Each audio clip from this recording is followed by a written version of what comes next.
Hey, we're live. What's up, everybody? Welcome here to Pop Culture Philosophers. I am Rockin Robbie Billups. I have the Brianiac with me down there in the basement. How are you doing, Brian? Good. Thank you. Good to see you here. You and Chewy?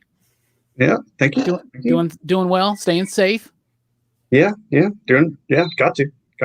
Still growing the beard out. Yeah. It's I did trim it up a little bit. Did you? It was a little too much, just on the sides, but I kept this.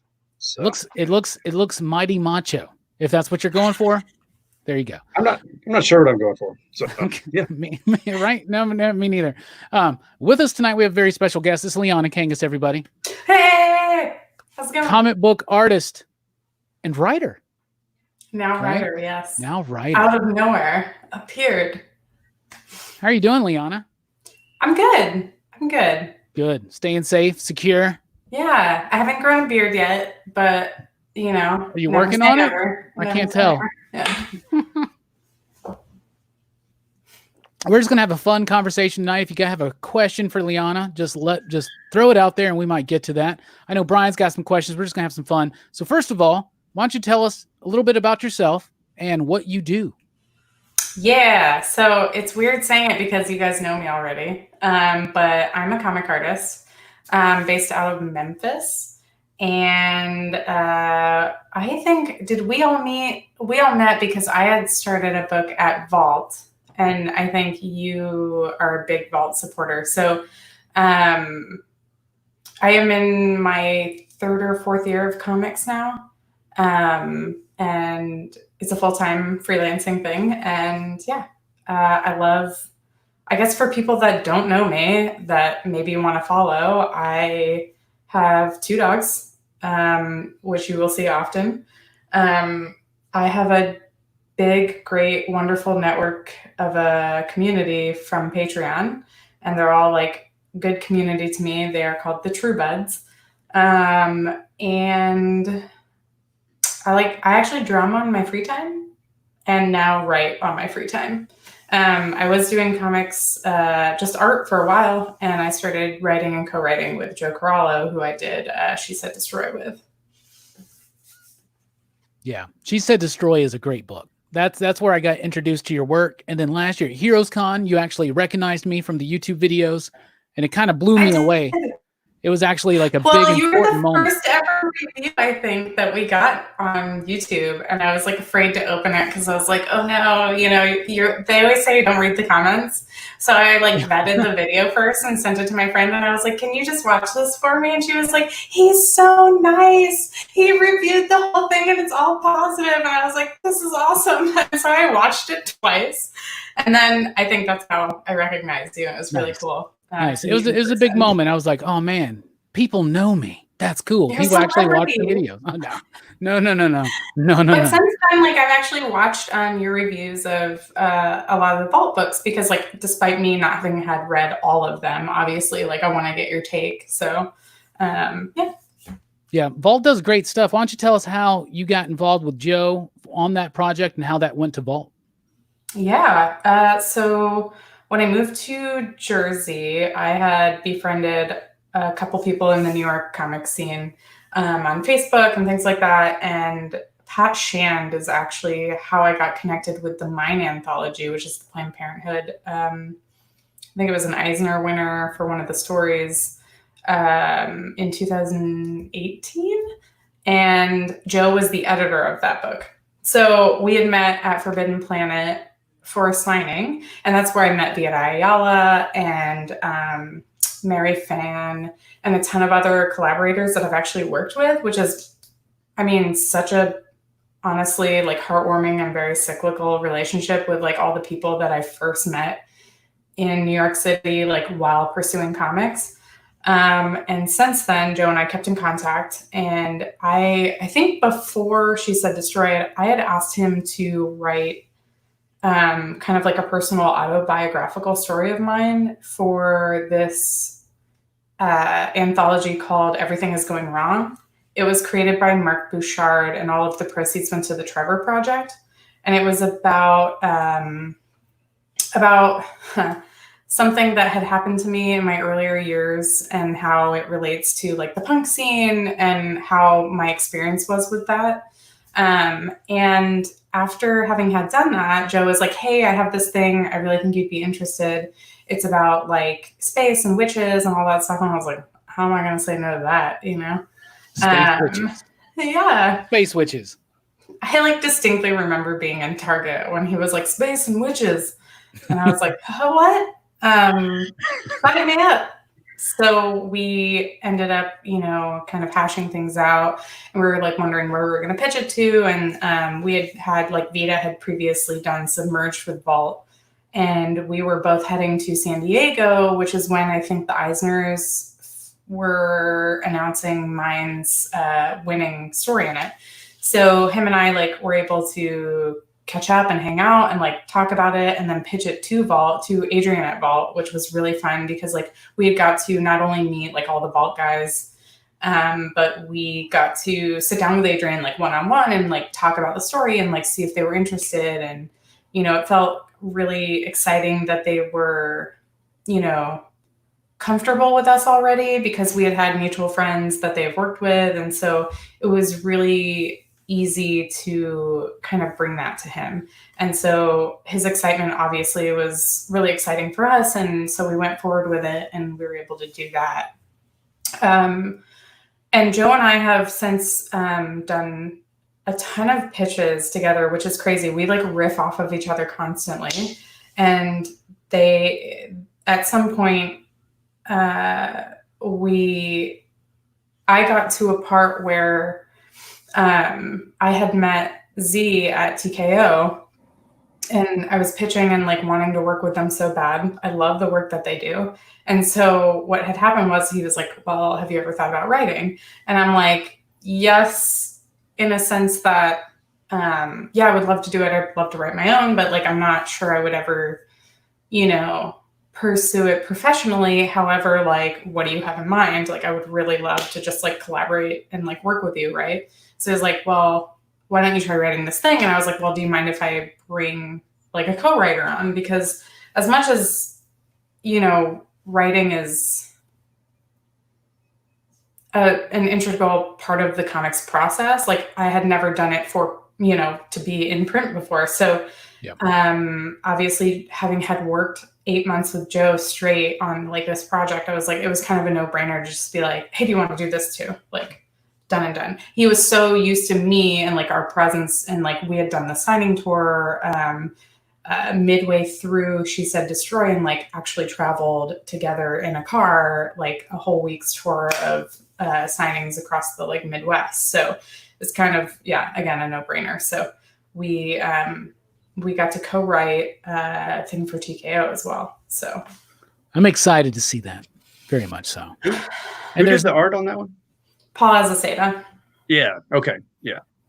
Oh, from Outcast? Is that the Outcast? Yep. Yeah. Oh, nice. He was one of the friends I made living in Jersey, part of the anthology that Erica Schultz asked me to be in, which is Where We Live, the Las Vegas shooting benefit anthology to give money to the survivors, which also was like a Ringo winner. I had met now some of my other collaborators, and Erica Schultz being one of my actual closest best friends in comics now. She brought me to the signing that was at Barnes & Noble in New York City, and that's where I met Paul and Scott Brian Wilson, one of my other collaborators, and a couple other people that I can't quite remember off the top of my head, but if I remember them, you know. Yeah, it doesn't matter. Yeah.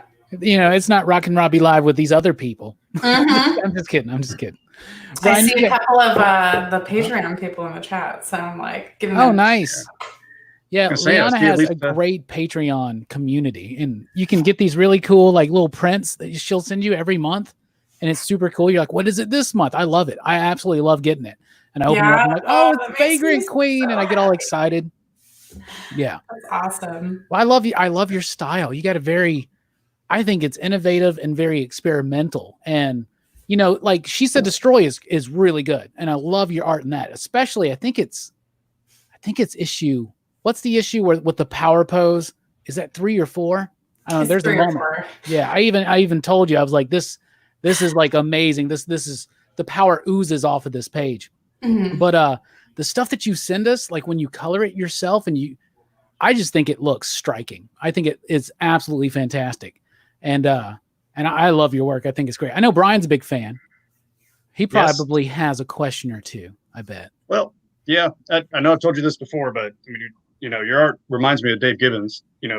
How I love that so much. Yeah, it's just the economy of lines and everything.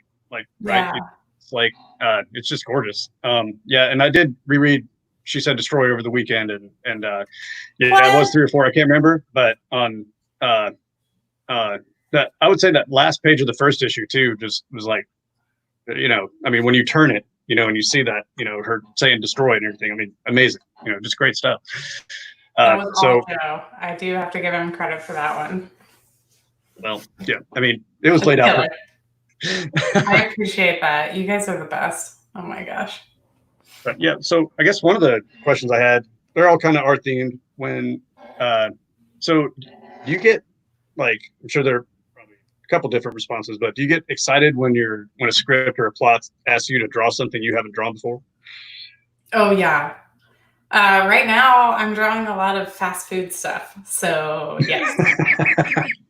As you can probably tell, like you both specifically, but also those that follow me on Twitter, I'm very excited about this stuff. I've never drawn this type of stuff before. And it's exactly what I want to draw. Cars in it, I haven't had to draw a lot of cars before. So, well, I was wondering, have you drawn many spaceships before? You said destroy? I don't think so. Yeah. And it took a while. We had actually hired out, I hired a friend of a friend to help with the design of Bridget's spaceship. Because I wanted it to be a specific way, but I didn't quite know how to articulate in my head, and I still wanted it to make sure that it looked like a spaceship, like a little organic, but not quite, So we got to the whole floating castle part of it, and it was sort of like, okay, how do we integrate that to where it's still sci-fi looking, So we had a little bit of help on that sense, and he was great. But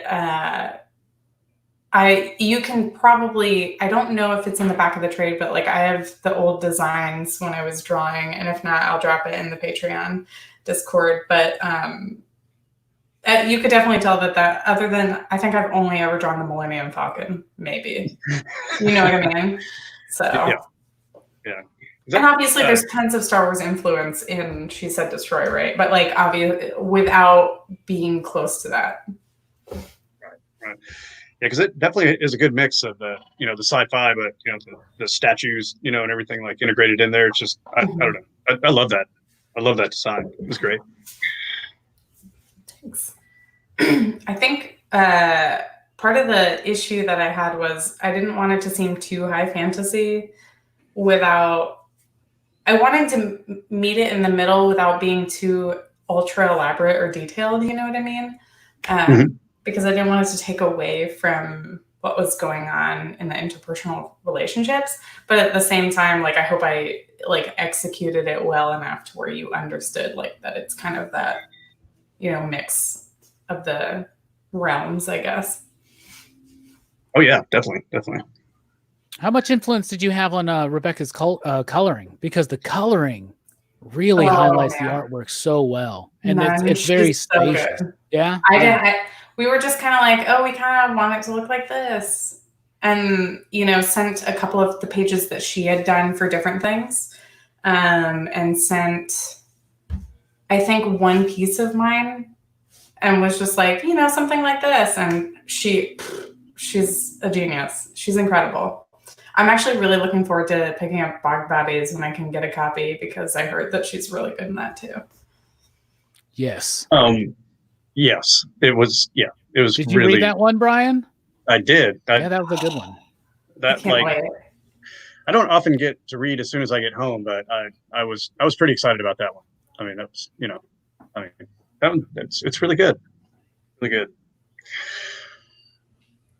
Yeah, that her colors were definitely, you know, it's a very moody book.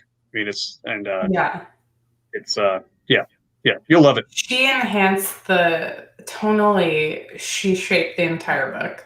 Like, even there was one part where I kind of asked Joe if I could like co-write this one, the flashback of Winona as a kid, and like the colors she put on that, I never expected, and I was like, this works perfectly. You know what I mean? Like, it hits, you know? Heck yeah.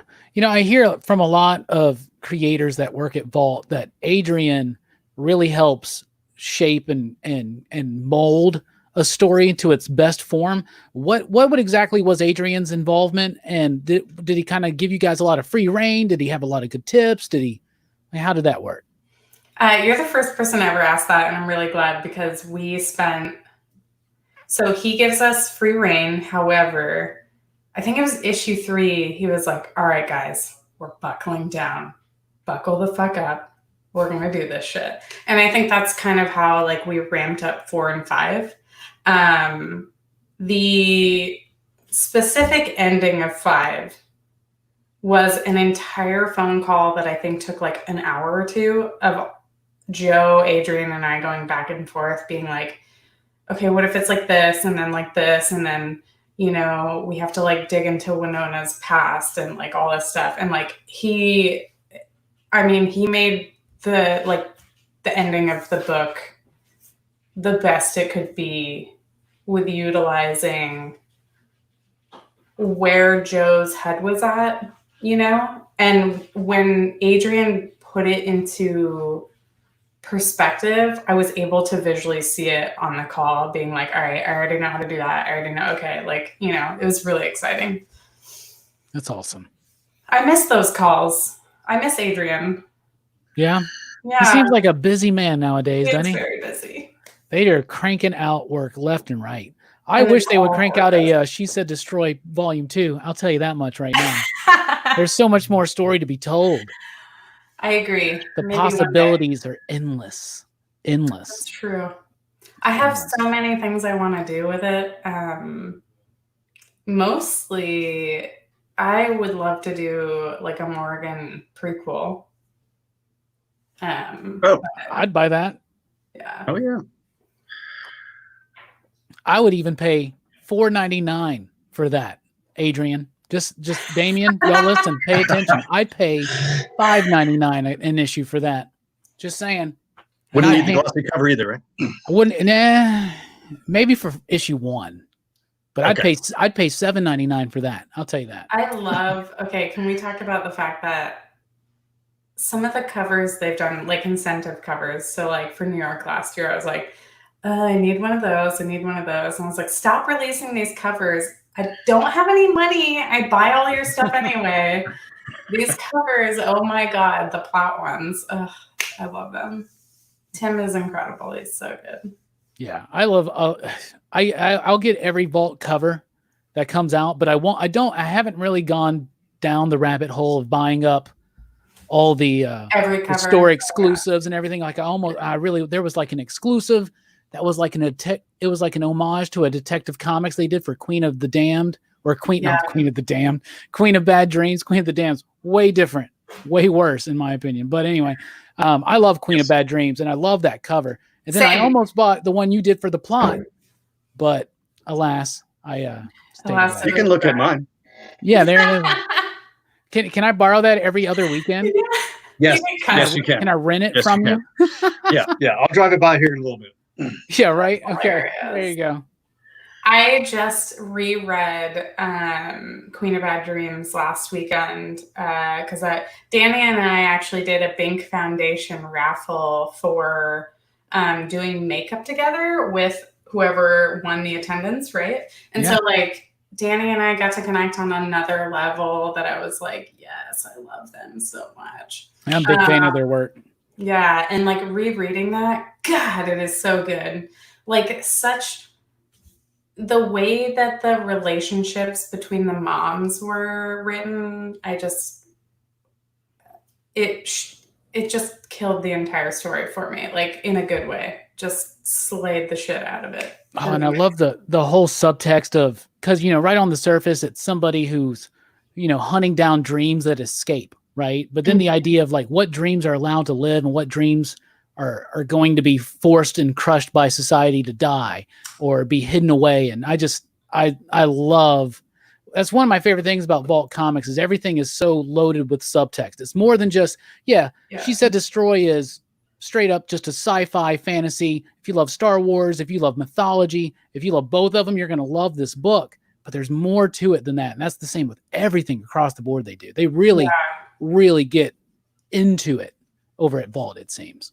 I agree. And I definitely think that they think that it's an important part of the moving process of why the story resonates, because rereading this as, all of this stuff is happening with the conversation of Black Lives Matter right now, reading that and feeling like, the pain in reading it is important for me to understand, as a white person. So I was appreciative that I could reread it during this time and like see the other layers of what the story's saying, So I 1000% agree with you on that. 1000%. Yeah. Have you, you worked on a Black AF book with Vita.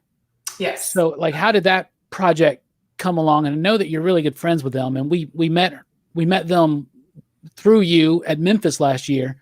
And just such an amazing writer and talent. And how did that friendship and collaboration kind of blossom out? So Vita and I were Twitter mutuals for a long time. And I think they were among the first people that followed me when I first started pursuing comics and like doing SPX shows and things like that. And when I did the Mind signing, they were there, and Vita was like, yo, you Liana? And I was like, are you Vita? Oh shit. And we were like hanging out, and I got to meet like their mom and their wife. And I was like, I feel so welcomed. This is amazing.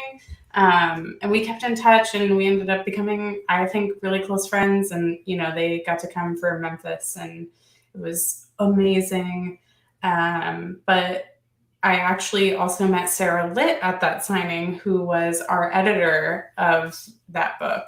Sarah was incredibly easy to talk to right off the bat. Vita introduced me to Sarah, and her and I were just like vibing off of talking smack about living in Jersey.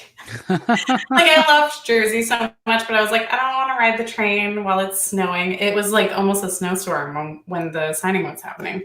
So it was just funny to be like, I'm a Floridian, like, let me complain to you about it. And she was like, yes, complain to me about it. It was a great first meeting. She followed me on Twitter. We stayed connected. And then, I guess I was, proposed as being the artist. And it was really nice because, Indigo is such a cool character to focus on in the series.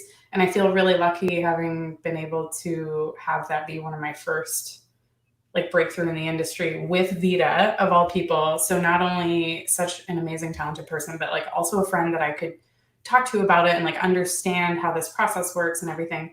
But someone as incredibly welcoming to the industry as Sarah, and she has such a high profile in terms of working in comics. And Kwanzaa, who, also has such a high profile owning the series and, having this idea to like have this spin-off of Indigo was so cool. And it told such an important story. And I think that, the reason why it's as good as it is and why it's like held up this entire time, since it's a couple of years old now, is that it's an important story to tell. And like Kwanzaa is like out there pushing these books because there are things that need to be, the stories that need to be told. And I think that he can see the creators that are going to resonate and like still believe in it after it's already been done, right? Like after like you close the book on drawing that book, like I still promote it. I still send people copies. It's really important right now. Like every copy that I've sold in this entire past, I've donated to the Memphis Black Lives Matter chapter. Oh, nice. So I'm I'm very appreciative that this was like the first thing that I worked on. You know what I mean? Yeah. In many ways. Heck And I yeah. can't say enough good things about Sarah and Vita and Kwanzaa. They were all wonderful people. Hell yeah. Brian? Yeah. I also recently read through that one. The art in that was amazing, and the we were talking the story there. I was really digging it and everything, but when she kind of went into that area and was talking to her parents and and grandparents and things like that, that was I don't know, that hit really well, right? It was like super heavy and everything like that. I don't know, it was really good. And you're right. It's a great series. I will not lie to you. When I read issue 4 script, I cried before drawing it. And when I drew the one specific page that is reminiscent to Neverending Story, that obviously Vita and I were like,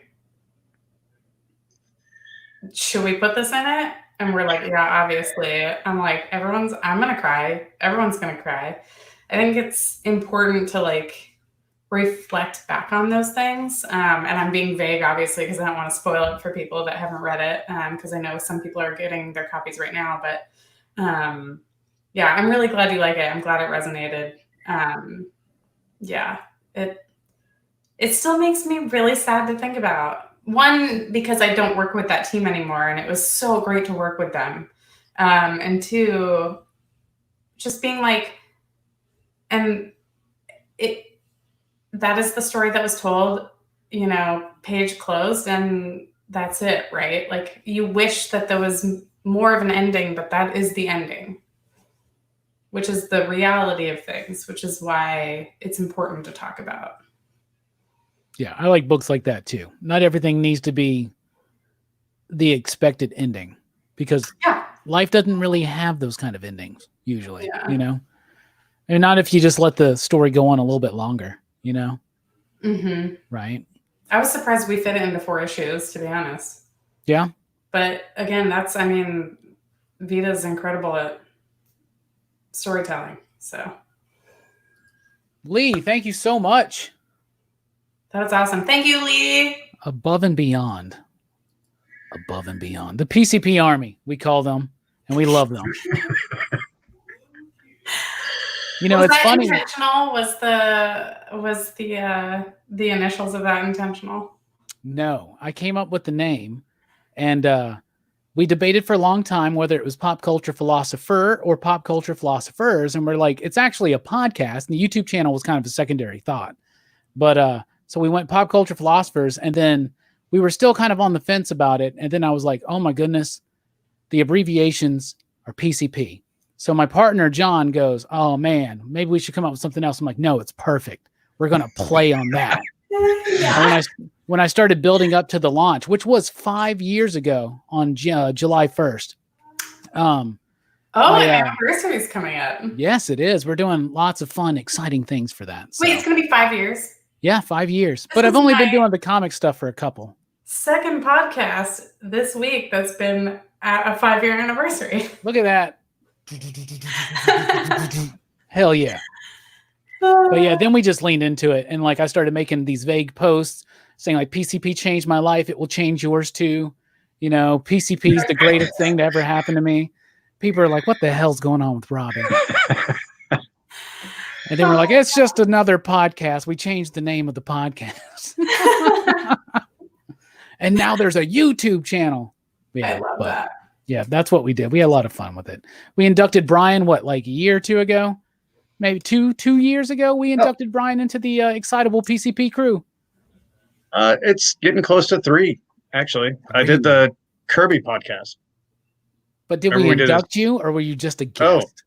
See? Am I actually inducted? You have to go back. When did you join the Facebook group? I had to look that up, man. I don't know. It's just that's when it was. Then, man, I'm just saying. Okay. When you're in the closed group, then you can not the main PCP Army group, but the Excitable PCP crew. Anyway. Yeah, that's probably only been in the past year or so. 2 to 3 years. Who cares? Yeah. Who cares? You've been there since day one. It feels like I've been around for 30 years though. You know. Yeah, done it. Yeah. King Kong ain't got nothing on PCP. Exactly. See, it doesn't just roll off the tongue. And I love it too, because people are like pop culture philosophers. So you're like, yeah, we try to dive deep. We're staying positive. We try to be insightful. And yeah, you know, PCP. And they're like, this is weird. Yeah, but we're also trying to be entertaining. Like, yeah, PCP, I guess. Yeah, I love it. I think it's fine. At one point, my girlfriend was like, maybe you should lead the branding away from PCP and more back towards pop culture philosophers. And because for a while, everything was called PCP this, PCP that. And I remember getting a comment one time, our movie review show used to be called PCP Movie Night. And I had a comment and someone was like, this is not what I expected this video to be. I'm just going to say. But yeah, good stuff. That's funny. Good stuff. Brian, you got another question? I know you got a whole gaggle of questions, Brian. I don't actually. I don't have a whole gaggle of them. No. Just a couple. Well, a couple could be a gaggle. It depends on what country you're in. It's true. It is indeterminate. I don't know what that means. So, not determined? I don't know.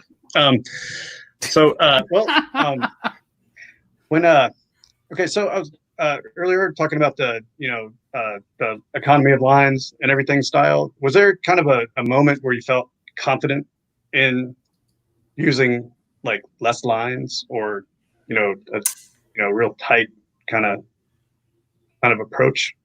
I think it was around midway through She Said Destroy, actually. You can tell that like as the issues go on, I get a lot more loose. Or maybe I definitely feel like it was more confident in terms of like how I executed the stuff maybe. But it was definitely midway through. Yeah, for sure. Because I think you can see at the beginning of the first couple pages, I closed off a lot of my lines. And then I think a lot of comic artists worry about this and that they're like, I worry that someone will look at each issue back to back and be like, wow, everything changed from issue 1 to 5. But I really think that my approach changed, and at each issue I think I just kept getting more loose and less worried about connecting things. And like, obviously I worried about Rebecca and her flatter, whether or not I was closing up enough, to be like, you can tell what this is, right? So.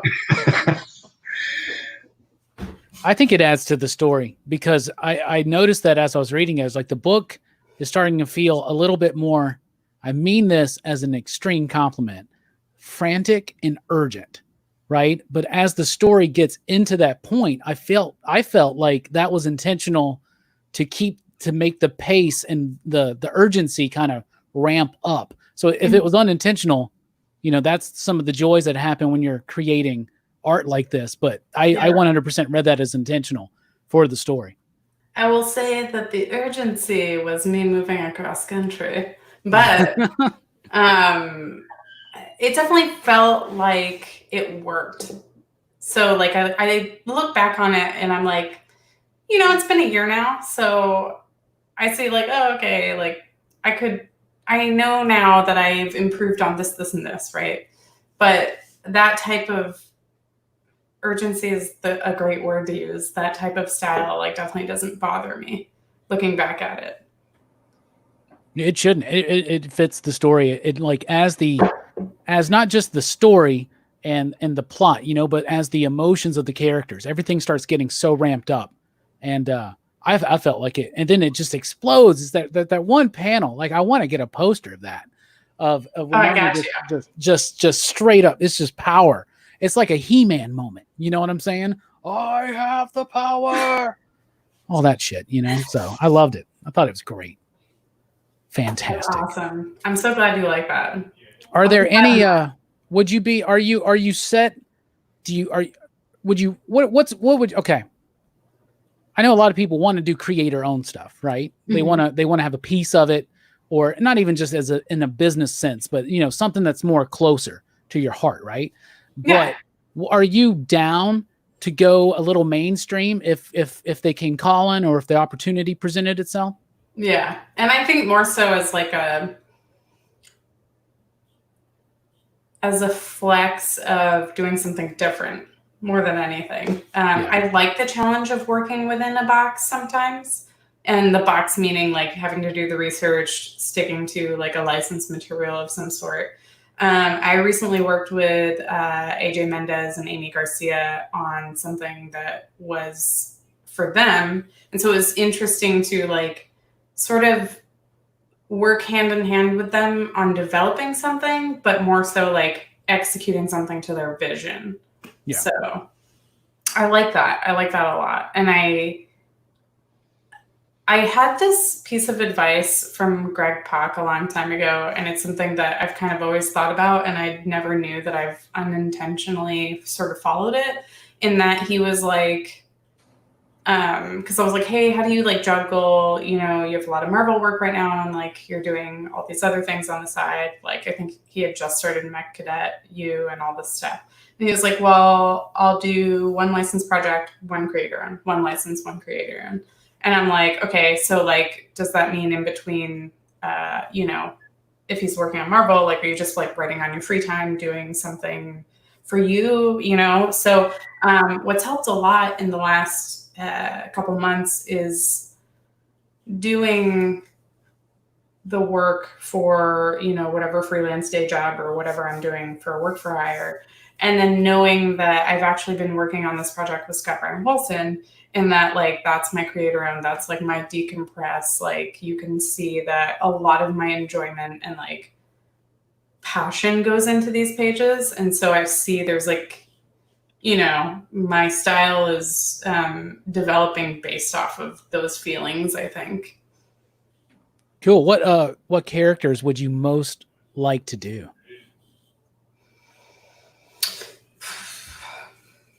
That's a really good question. It used to change. I mean, it used to be the same. I used to really want to do like a Tim Drake or Dick Grayson, like younger years thing. Yeah. But the more that I kind of think about it, the more I find characters that I really love in Marvel.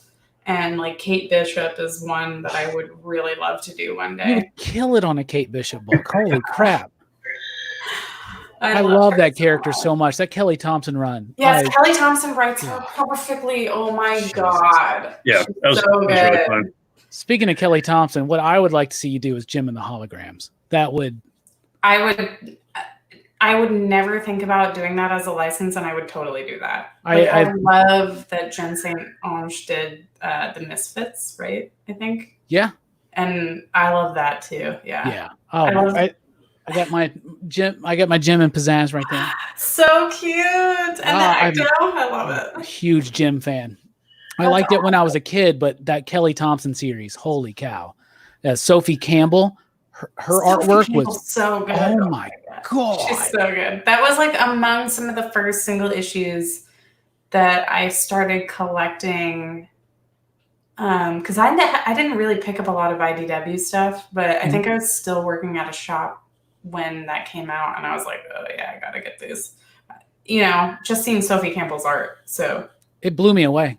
I think that's wow. the first thing I had ever read that Kelly Thompson wrote, maybe. That may be the first thing I read too. And then I got hardcore into her work. I got into Heart-Shaped Box, and then the Hawkeye run happened, and I'm a big fan of her work a lot. So I think she's an absolutely fantastic writer. And I've been thinking, I don't really get commissions from artists, but I was like, I got to get a commission from Liana. I was like, what should I do? I'm like, well, I've been thinking, I was like, well, this is what I got to do. I got to get 2, and I got to get a Jim and a Pizzazz, and they got to kind of like go together, you know? Yeah. Oh, They call him a diptych, right? Or Yeah. I think that's it. Yeah. Whatever I could totally do that. That would be awesome. 2 pictures. Yeah. Right. Well, Robbie, have you seen Liana's Kate Bishop? Yeah. On that Brent, who's in the I see. Oh yeah, Brent. In the chat. I do enjoy Kelly Thompson. Brent says. I don't know if you posted it somewhere like on one of your socials, like Instagram or Twitter. Because I don't get on the Brent. Discord group that much. I don't even know what the hell a Discord is. Brent to me, I'm posted thinking it. chaos magic, Discordia. You know what I'm saying? That's what I'm Like, I'm like, are we all Discordian in there? Like, I'm cool with that. Let's do it. You know, Hella Reese, all that. Yeah, let's do it. You're not prevented from being a Discordian in there, but I wouldn't say that nobody can prevent you from being a Discordian. That's part of the rules, Brian. I know that's part of the rules. There are no rules. I love it. Not supposed to eat hot dogs on Friday, so we eat hot dogs on Friday, right? Yeah, there we go. Is that the rule? That's one of them. Oh, well, I let Robbie the Illuminatus trilogy a long time ago, but I don't know if he's gotten through that one or not. Still haven't read it. No? I've read Cosmic Trigger 3 times since then, though. I'll tell you that. Yeah. Yeah. No. I'll get to it. Dude, I'm like literally 40 pages away from finishing Song of Susanna, so I'm almost through Dark Tower, and then I'll get to the Illuminatus trilogy. Yeah. Okay. Trust me, Okay. I want to read it. Trust me. It's all good. Justin Hey, we have Justin Richards Yeah. in here. Justin Richards just agreed to be on this show actually in a few weeks. Nice. So, has That's Blade awesome. Runner come up yet? Wow, could you imagine Liana doing some Blade Runner stuff?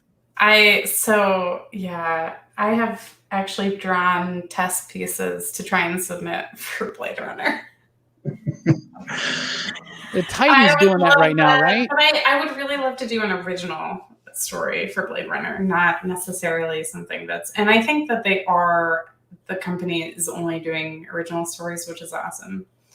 But I would love to co-write it because I have a lot of ideas. And I'm actually rereading Do Androids Dream of Electric Sheep right now that Vita bought me. I love Vita so much. Vita bought me the book. Looks great. I love it. Yeah, so I have a lot of ideas. We're talking about doing like kind of like a monthly comic. So that could be one of the ideas that I throw past them. Cool. You're talking about Titan? Oh no, I was talking about Vita and I just talking about Like throwing some ideas out. shooting the shit. Yeah. Because I think Titan has the Blade Runner license right now. Yep. Yeah. And so, Brent said that it's really good. I think Brent has been reading it. Okay, I'll have to check. I read the first issue, but I don't know. I just felt like it just felt like the movie, but I don't know. But I never watched Blade Runner 2049 still, so like still haven't watched it. And Blade Runner is literally one of my favorite movies. It's like in my top 5, and I still haven't seen the new one, but I will one day. I read too many comics. Good, Robert. You don't know. You guys don't know how many comics I read. You have no idea. I'm still in actual shock that you haven't watched it yet. The cinematography is unmatched. Unmatched. I remember seeing the trailer. It looks pretty. You're like, this counts. It looks cool. Yeah, it's absolutely gorgeous. I mean, yeah. So, and Liana, you did a print, right, from Blade Runner? I did, yeah. Did I send it to you? I sent it to you. Yeah. I sent him. I sent Brian a K print. Listen, I am a big Ryan Gosling stan, apparently, or I was in my early years, because he made a band called Dead Man's Bite or something like that. I don't actually remember the name, but I was a big fan of his music. And so when he was like doing acting and stuff, I was like, okay, all right. And he was like doing all the weird roles that, that could have been a Michael Cera role, but they were a lot more intellectually like forward. And so I really enjoyed watching his career come up, sort of. And so to see him in a movie as big as this, and like all the things that I heard leading up to it, like I think I heard that LP was like marking a score for it, but it didn't go through. And so that was really huge to me, because like he's an incredible producer that I really love a lot in music. Him and, Killer Mike for Run the Jewels is like one of my favorites. And just incredible. Dead Man's Bones. Thank you, Justin. Bones.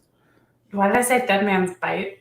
Dead Man's Bones, yeah. Dead Man's Bite sounds really good too. We're going to use that for something. That's my band name? Yeah, that's our band name together. I play keyboards. What do you play? I play drums now. Brian knew that. Brian plays the triangle, right? I'll do that if you would like me. Ultra percussion. That's great. That was one of my questions, was how's the drumming coming?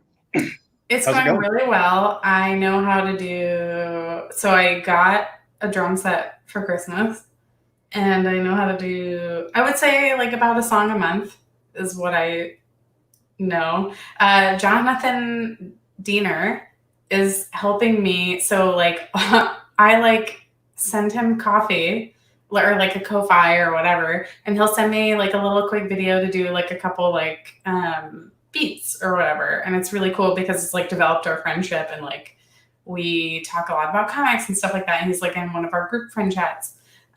So it's kind of nice to have the realm of like drumming and comics a little bit. But I've heard like jock drums, and there's a couple other people in the comics industry that drum, which is wild to me. Very wild. I've tried to drum, but I can keep a beat for like 30 seconds, and that's about it. Then I give up. I'm just like, okay, I'm done with this. My body hates me for it. So I feel like you dodged a bullet. Yeah, there you go. Yeah. Justin says, you can have my axe, my guitar. I think we're forming a band right now, y'all. We got Jay Sandlin, writer of Over the Ropes. Final issue just came out today. He's in the chat. He says tenor sax, motherfuckers. Hell yeah. We got a guitar player. We got an axe player. We've got the tenor sax. We got Liana on drums. I got synthesizers covered. And Brian on that triangle. And every once in a while, he'll even shake the eggs. Oh, he's got his tambourine going. No, we're going to be Fleetwood Mac now, you know. Yeah. What'd you say? Tambourine. Mm-hmm. I got the tambourine. Yeah. I'll do that. I'll do it with the guitar. I asked if I have any more plans to work with 2000 AD. Yes, always. I will never not work with them until, you know, they have treated me so well coming up in the industry. Them and all the collaborators that I've ever like. You know, like Simon Beasley was really welcoming. And like we collaborated on a cover for an environmental anthology that Joe is actually putting out. And working with Erica, like we worked on an original story that Erica had actually written for the last thing we did. So I'm hoping that they'll want the dream team back. The dream team. Yeah. Got to have the dream team. Mm-hmm. Sorry, I interrupted our whole band conversation. Who cares? It's fine. Mm-hmm. You're here to interrupt as much as you want. I got a little stuck on the pronunciation of triangle. Like that makes it sound more exciting. If triangle. Yeah. Like triangle. Triangle. Yeah. Triangle. Yeah. Yeah. Mike says he knows someone who can play the scissors. Me and Mike went and saw Noel Gallagher. Oasis is one of my favorite bands of all time, so I've never got to see them. But seeing Noel Gallagher was a dream come true. Mike made that happen. And he does actually have a lady there that plays the scissors. Like that sounds like some LCD Sound System shit. Like, oh, they're really good. I love them so much. Nancy Wang is like one of my favorite people in the music industry. There you go. Yeah, scissors can work, and it's effective in the song. I'll tell you that much. Liana, you been reading anything lately? What you digging into? I just bought Invisible Kingdom, both trades, because I realized that I bought issues 1 to 7 maybe. And I read the first 3, and I am really bad at being a good comics creator and supporter. Well, no, I'm really good. I'm really good because I buy these single issues and the trades. There you go. Except I'm really lazy and I just wait to read the trade. So I bought those. I'm really excited to read those. I'm reading Low right now. That is probably one of the most gorgeous books. And I really enjoy. I think if you've read it, you can probably see why I really appreciate the way that the sequentials are executed. Because it's very much like sort of like movie still type thing, but it's also painted. So, oh God, it's just incredible. And obviously it's Rick Remender, right? So the story's incredible already. Yeah. I started reading Mercy actually by recommendation of Brent, and I really like that so far. I think I'm only on issue 2 or 3 though. And Mercy? Mercy, yeah. Is that the Image book, right? Yeah. Yeah, I think only 2 or 3 are out, so yeah. Oh yeah, okay. So I've read 1 and 2. I'm behind 1, I think. Something is Killing the Children, which I just finished this weekend. What a great book. It was James is such a good storyteller, but obviously like he knew who was going to be perfect art-wise for that, right? Like, yeah. Oh my God. I just love, it's really good. I recently finished Extremity, but I need to finish 2. So good. Warren Johnson, I have picked up all the Wonder Woman. I know like our comics chat in the Discord has been popping, and it actually reminds me of like, oh, I need to go pick this up. I started reading the Birds of Prey that just came out. I actually really like it so far. I haven't finished it. The one shot that came out or whatever? Mm-hmm. Okay, yeah. I love the art. I don't know who the artist is, but the art is super clean. Oh my God. Super clean. It's clean, but to the level to where it's not like house style. It's more like they definitely had an influence of house style, maybe like when they started drawing. And I just love the way it's executed too. Yeah. It was initially supposed to be the actual Birds of Prey book. It was going to be launched as like an ongoing. And then for some reason, DC decided just to move it to Black Label and then just make it a one shot, but it's big. So it seems like it's kind of the first arc kind of put together, but obviously very heavily tied into the movie, which I think is a good route to go because I loved that movie. Same. Yes. I'm so glad that you guys love it as much as I do, because honestly, that's DC's putting out the best movies right now. Well, I'll be honest, I wasn't too excited about that movie, but after it came out, you and the Discord group and Robbie both were just raving about it so much. Like I couldn't wait to see it, and my teenage daughter never really gets too excited about watching anything with me. I'm 6 months into trying to trick her into watching The Mandalorian, but Tell her I promise it's good. It's worth sticking through it. Yeah, but I talked her into watching that Birds of Prey, and she absolutely loved it. So that was it was so much fun. Have it on in the background too. Like it's such a good movie. It's accessible because like once you have it down and you've watched it, it's like a good have it in the background while you're cleaning or working or like just bumming around the house and like wanting to sit on your phone or whatever. Like one of those things, if it was on TV and it was at any point, you'll just like kind of watch the rest of it. Yeah, you'll keep watching it. Yeah, for sure.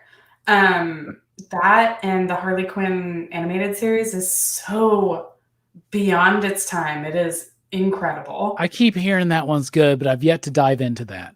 Oh my God. I would only let myself watch it as a treat because it was so good that I was like, I'm going to blow straight through this. This is, and I don't like, I do like binging shows, but only like 1 or 2 episodes a day. That's like my binging behaviors. And I'm right there with you. I was getting to the point where I was watching like 4 or 5 episodes a day, and I was like, nope.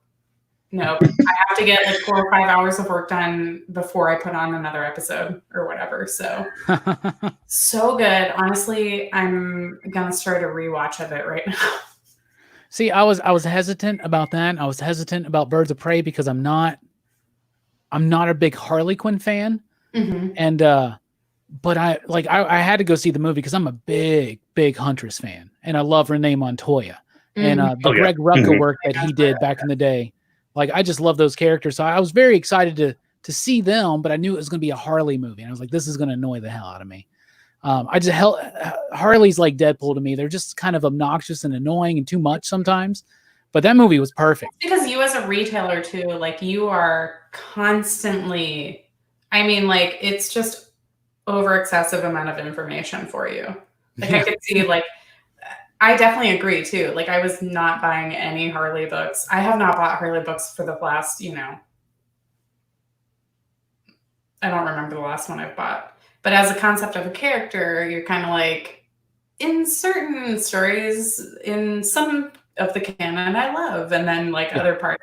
But like I think that what Margot Robbie did with the entire shaping of what the narrative was of that entire thing, like overcoming, abuse and all that stuff, is just fucking A plus. It was great. That's the Harley I want to see, and it does seem more like the comic book Harley's more into that.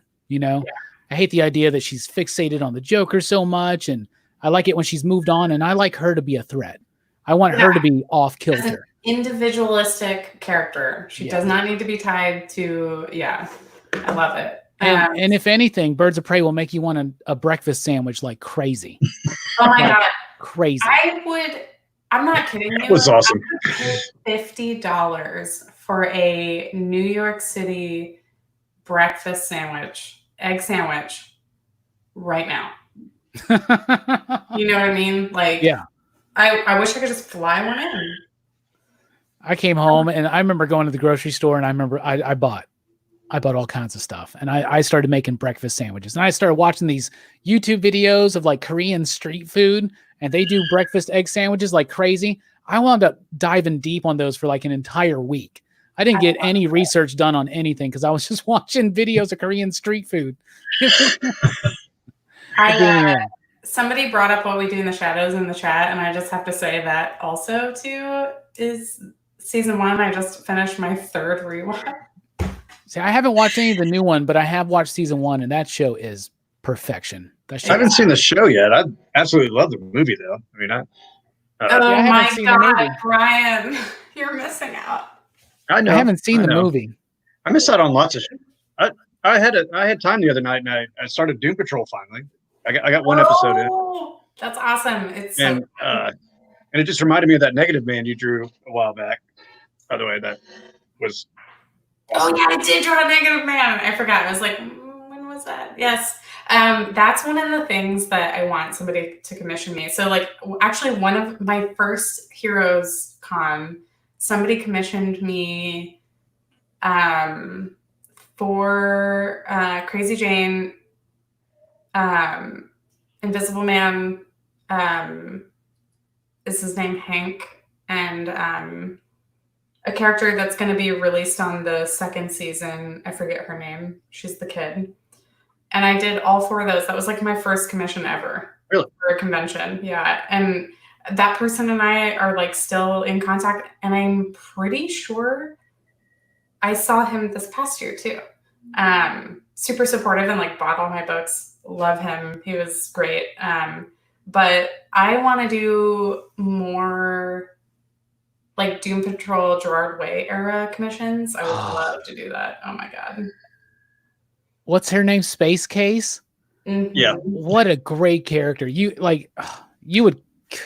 kill it on. Man, that book's on like a weird hiatus right now. I wish it would come back. I know it bums me out. Somebody got me the one of the Nick Dragotta pages from that book for my birthday, and I actually wept. Like I cried. I would too. Holy cow. Yeah. That book is so like the story is tight, the art is tight, like everything's just like fucking perfect together. It is so good. Actually, Hagai is the one that recommended me to read that, and he had recommended it for almost a year, and he's like, you'd really like it. And I was like, I know, I'll get to it, right? And then like one of my trips where I'm like, okay, I'm gonna buy like 10 trades this trip. Like I always save it up, right? And just like browse the whole store, go through every single book. Like, what do I not have? I almost have to like kind of do a cataloging of what I have already. This is like not even a third of my books. This is just the display shelf. So it's like almost a whole to-do to like go to the shop and be like, all right, if I accidentally buy duplicates, can I bring some back and trade them in? And they're like, yeah, sure. So anyway, I finally ended up getting those 2 in like Black Sad and things like that. And it was just like a whole weekend of just like amazing comics. It was great. Heck yeah. I still haven't read Black Sad. I hear so many good things about it. The one that I've read is oh shoot, I can't see the title, but it's the one, I think it's based in New Orleans. Okay. It's really good. Pretty cool. Well, I have to use the restroom, so I'm about to drop out, but don't get worried. So you guys just continue. Talk amongst yourselves. Well, yeah, I was going to say, Liana, what am I reading right now? Mm-hmm. I did read Female Furies. Finished that yesterday. That was a pretty powerful book. I thought it was good. It's intense, and I'm so glad they had Cecil and Adriana. Adriana on it. Yeah, like such a powerful. I'm just so glad when people are like, yes, women writer and artist for this, because it was very much a story to tell, right? Oh yeah. And then I don't know, the guest covers on that too were pretty solid. That Joelle Jones one. Wow, yes. Yeah, and she did some of the interiors too, right? Oh, did she? She might have the flashback interiors. Yeah, I'm a big fan of Joelle, and her work is. That's why I was collecting Catwoman like for the first time ever. Her entire run was great, and then I think somebody else took over that I really want to read. I'm like, I think 15 or 16 issues behind on that. Oh yeah, yeah. Is that one a good series, or I haven't? Yeah, the beginning of it is great so far of what I've read, with Joelle still writing and drawing it. Yeah. Okay. Yeah, sounds good. Yeah, I'm. I started Alan Moore's Swamp Thing the other day too. Yeah. And then I got the Dennis O'Neill's Question Run from the late '80s. Ooh. With Dennis Cohen on art and Bill Sienkiewicz inking. I actually got the complete run, so I was going to start reading that. Yeah. Here pretty soon. But currently, you mentioned Extremity, which I got on your recommendation, and That's absolutely awesome. loved it. We were talking about that Wonder Woman Dead Earth, and the thing like that's one of my favorite series right now. Really? I haven't read it yet. I picked it up, but I haven't gotten to read it yet because I feel like that's going to be. It looked a little heavy upon first opening, so it was like, I'll give this like an issue or two to build up, so that way I'm not angry reading the first issue, and then you know what I mean. So I'll start it. Yeah, it's definitely paced very well. But yeah, I think it will be cleaner to read, all in one sitting. But yeah. I mean, it's in those oversized things too, right? Yes. So I mean, it's just like, I don't know. Black Label's doing some cool shit. I really, at first there was a couple that I picked up that I was like, I don't know if I'll keep getting every one that comes out. But then, that one specifically, I was like, I'm definitely getting it. It's Daniel Warren Johnson. And then there was another one that came out. Yeah, The Birds of Prey. So really digging that right now. And I'm very picky about variant covers. And having been in a shop, I've gotten my fill of seeing J. Scott Campbell covers. And so at first I wasn't going to pick it up because I thought, it was going to be kind of in-house style. But when I picked it up and opened it, I was like, oh yeah, totally got to get this. Just because I was collecting so much when I was still at working at a shop, being able to pick up, double the titles essentially. And having had scaled back over the last couple of years, I'm very now particular about, I'm not as flagrant with getting single issues, especially because of how much I have and how much I don't have space for them. I can relate. I think I'm at 15 short boxes, maybe. Not bad. And you count all the trades and everything that's not on this shelf. It's a lot, but and that was after the move purchase. So I like the new the plastic short boxes. That's what I've slowly been doing my purge of like the cardboard ones and like donating those and getting the nice new like black plastic ones. Like the hard plastic ones that stack on each other. The BCW, those are so nice. I haven't converted. I just bought a big shelf, like a big rack, like people put like in their garage to put their like storage bins on. But like I have my comics on that now, and I need to get another one, or I need to get rid of half my comics. Yeah, I have one just like that, Brian. Yeah, I don't want to even show that part of the room. But So I kind of have it tilted over here, so you see the curtains in this. I don't like it's. See it over there. You're actually really organized. You both. Kinda.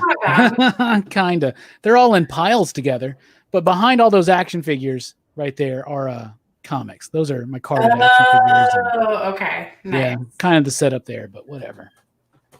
Y'all were talking about Wonder Woman Dead Earth, and I love that book. And Justin had asked if we had read Murder Falcon. Murder Falcon was almost my top 10 of last year. There were so many great books in 2019, and Murder Falcon was one of them. That book blew me away. It was metal as fuck, as like he said, and it was also like really poignant and nuanced, and had this feel of grounded human tragedy, but hopefulness as well in there amongst the despair that really just blew me away. And I have only read like the first couple issues of Extremity, but I definitely got to get back into that now because Daniel Warren Johnson's awesome. I got to meet him last year at that Heroes Con, and he was super cool. Was tabling like diagonal to me. That's how I ended up meeting and like talking to David Harper. Was that I was gonna pick him up, Old Man Skywalker, and I was like, oh yeah, like I'm tabling like right across from him. Shouldn't be too bad for me to like pop in. He would get in there and he'd already have a line set up. So I'm like, oh no. And he sold out the first day, like obviously. Yep. And so I aggressively apologized to David. I was like, I'm so sorry. Like I failed you, blah, blah, blah. And then like at New York Comic Con, he came and like gifted me a copy. Like he somehow got a hold of a copy. And I was like, this is the best gift ever. And, you know, I love Star Wars so much and I love other people's interpretations and stuff like that. Like, I think there's an artist, Zachary, I forget his last name. He works for like DC Animation, but he's done a lot of like kind of like personal like Star Wars drawings. I don't know if it's like of the Edge of Empire, you know, campaign or anything like that, or if it's just like fan drawings of like fan OCs in the universe or whatever. But that's like one of my favorite things to do. Like I have been in a Star Wars D&D game for the past 2 or 3 years. Nerd. And I've like commissioned my like art of my character and like I really enjoy Daniel Warren Johnson's like take on it. So that's super cool. I really want to get a copy of that Old Man Skywalker. I've seen one panel where I think he's pulling down a ship or something. I don't know. It's insane. Unbelievably cool. But I have one of my brothers-in-law lives in Chicago or around Chicago. Not in Chicago, and he was Daniel Warren Johnson was doing a signing for Dead Earth at I think Challengers, the store there, and so I was like messaging him and I was like, hey man, can you get to this store at this time? And he's a big Star Wars fan too, so I was like, I was explaining it to him and I was like, I mean, just buy like 2 or 3 copies or something like that, man, and I'll pay for the copies, and I'll see you when I see it, and he's like 2 hours. I found out he's like actually 2 hours. Like drive to get to the store and he doesn't get off work at 5 and I was like so I have a really funny story about something similar to that in that I couldn't get to New York City, so Chip was doing a signing at Midtown and we had only lived like 45 minutes away from Manhattan, and so I couldn't get there, and I had a friend that still worked in the city. And I was like, hey, can you go to this signing and pick me up something? And I think it was for Spider-Man. So like when he first got put on Spider-Man, this is a long time ago. And I was like, hey, if you go, like just tell him to make it out to me or something like that.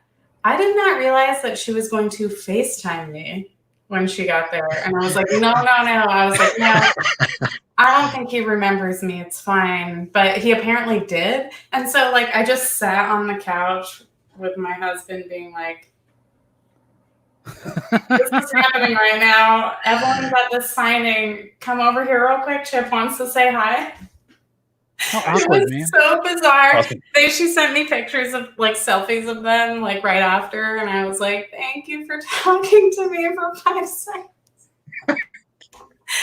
We've since like talked about that. I think I mentioned it last time I saw him. We were shooting the shit, and I was like asking him about some work stuff, and just like I guess generally catching up because I don't get to go to Toronto that often anymore, and I think I had brought it up, or maybe I made like a sly joke about it, and like I'm hoping that I was like, hopefully I have dug myself a good old embarrassment hole over that one. So it almost felt like a mom was FaceTiming me, for me. Come get in the camera. Come talk to Liana. Yeah. How awkward in that situation, You're like, what do you say? Or it's like even better that it's not awkward because it's Chip. So Yeah, right. Yeah, I was gonna say, did Chip make it awkward too? No, not at all. I had an awkward interaction like that because my buddy Tony one time, before I had met Jason David Frank, he played the Green Ranger. When I was a kid, I was really into Power Rangers and kind of still am, believe it or not. Yeah, you kind of still are. Yeah, I'm seeing. My friend is the Reddit administrator of the Power Rangers Reddit. Oh yeah? Yeah, like one of my best friends from college. Well, yeah, there you go. And like him and my old roommate, like best friend from college, who like flats and colors with me, James Savage. I'm sure some people have seen me tweet about him. He has a Power Rangers podcast called The Power Coin. Oh wow. Yeah. I'm gonna have to check that out. Yeah. I really am. But before I met Jason David Frank, the green, white / Black Ranger and Dino Thunder, and Zeo Red. Never forget Zeo Red. But before I actually got to meet him in person, which was already awkward because like I completely froze up and couldn't like say anything. Shut down. Yeah. Just shut down. But before that, he met him at another con and he got him on the phone and he calls me. I'm at work. It's a Saturday. I'm in the middle of work. It's a busy day at the shop. And I'm like, what do you want, Tony? I'm in the middle. He's like, I got Jason David Frank right here. Hold on. And I'm like, what's going on? And then all of a sudden I hear him go, I mean, I don't even know the guy. This is going to be freaking weird, but whatever. Hey man, what's up? This is Jason. Where are you at? I'm like, I'm working. And he's like, cool. Good talking to you. And I was like, why would you do that to me? It's like that scene it's like that scene in Community when like, was it Pierce's in his will? He has Donald Glover's character meet LeVar Burton. He's like, I didn't want to meet him in person. You can't disappoint a picture. I just wanted a picture. So James and I went to Wizard World Philly like years before. I think it was right before I started pursuing comics. And he was like, oh my God, Liana, Stephen Amell, the Green Ranger, is doing photo opportunities. At this point, I had gone to so many cons in my career that I've only ever taken a photo with the guy that voices Master Shake. I forgot his name. Oh, yeah. And Jason Mewes back in like 2002. Okay. And Did you just meet him randomly in Jersey? Yeah, that was in Florida. It was when he was in some horror movie. I don't even remember. Okay. It's such a long time ago. Why? I don't know. I have no idea. You know what I mean? That was like 18 years ago. Man, isn't that weird? Yeah. Wow. So anyway, so he's like, oh my God, Green Ranger, we have to do a photo op. And after having had so many years working cons as retail and like doing all this stuff, I was just like kind of, I don't know. And he was like, no, we got to do it like solidarity. And I was like, okay. And like my entire experience was like, obviously like pushing through season 1 of Arrow and then eventually enjoying it, obviously. And like enjoying that. But I more so actually enjoyed the philanthropic things that he's done with a wine company that he made. Yeah. Called Knocking Point. And so I was like, I'll just do it to talk to him about Knocking Point. So we did. And I turned to him and I said, hey, one of our wedding gifts that I had received was year 1 wine or whatever that Jim Lee illustrated the label. And so somebody like our friend actually that is Power Rangers administrator had gotten it for us knowing that I'm like a huge comics fan and blah, blah, blah. And he looks at both James and I thinking that I was talking about James and says, "Oh, congratulations on getting married." And so we took the photo. My face is like, what just happened? And then we walk away and James goes, boom, Green Ranger just married us. And I was like, nope, that did not happen. Mm-mm. Cannot. No. Now, Liana, I'm not trying to interrupt your story, but you keep saying Stephen Amell, right? Stephen Amell, yeah. Did I say Green Arrow? Green Arrow. Sorry. Okay. I just don't want people thinking, like, I know that you knew the difference between Power Rangers and Green Arrow, but I just wanted to make sure everybody out there understood that you knew that. It's but late, I'm tired. I'm a grandma. It happens. What is brain?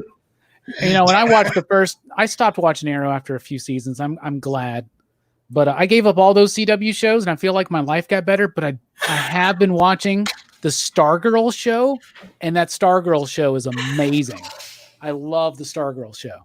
I was a big fan of that character when she was introduced in the late 90s or whatever, that Stars and Stripes book. That's aside from the point. But when I first saw Arrow season 1 and Stephen Amell's doing that ladder jump thing. Oh, yeah. Putting everyone to shame. I'm just like, this dude might supplant George Clooney and Timothy Olyphant one day as my number one crushes. Nice. Yeah. He's pretty freaking cool. But then he was in that Turtles movie as Casey Jones. It just didn't work for me. Really? I thought he would make a good Casey, but I didn't watch it. I don't know. It was like a weird story. It was like a cop. Who cares? It's not that big of a deal. Whatever. You like movies? What movies do you like? What are your favorite movies, Liana? What movies do I like? I've been watching a lot of horror movies recently. I just watched Color Out of Space. That was interesting. I want to see that. On that one. Nick Cage, man. Oh, I heard that one was really faithful and wild. I am not an H.P. Lovecraft fan, but I enjoyed the film for what it was. So I thought it was interesting. There's definitely some things where I was like, is this like a Japanese slasher movie? Or is this like a sci-fi? It just jumped around a lot. So I was like, what is happening? So it was really cool. I liked it.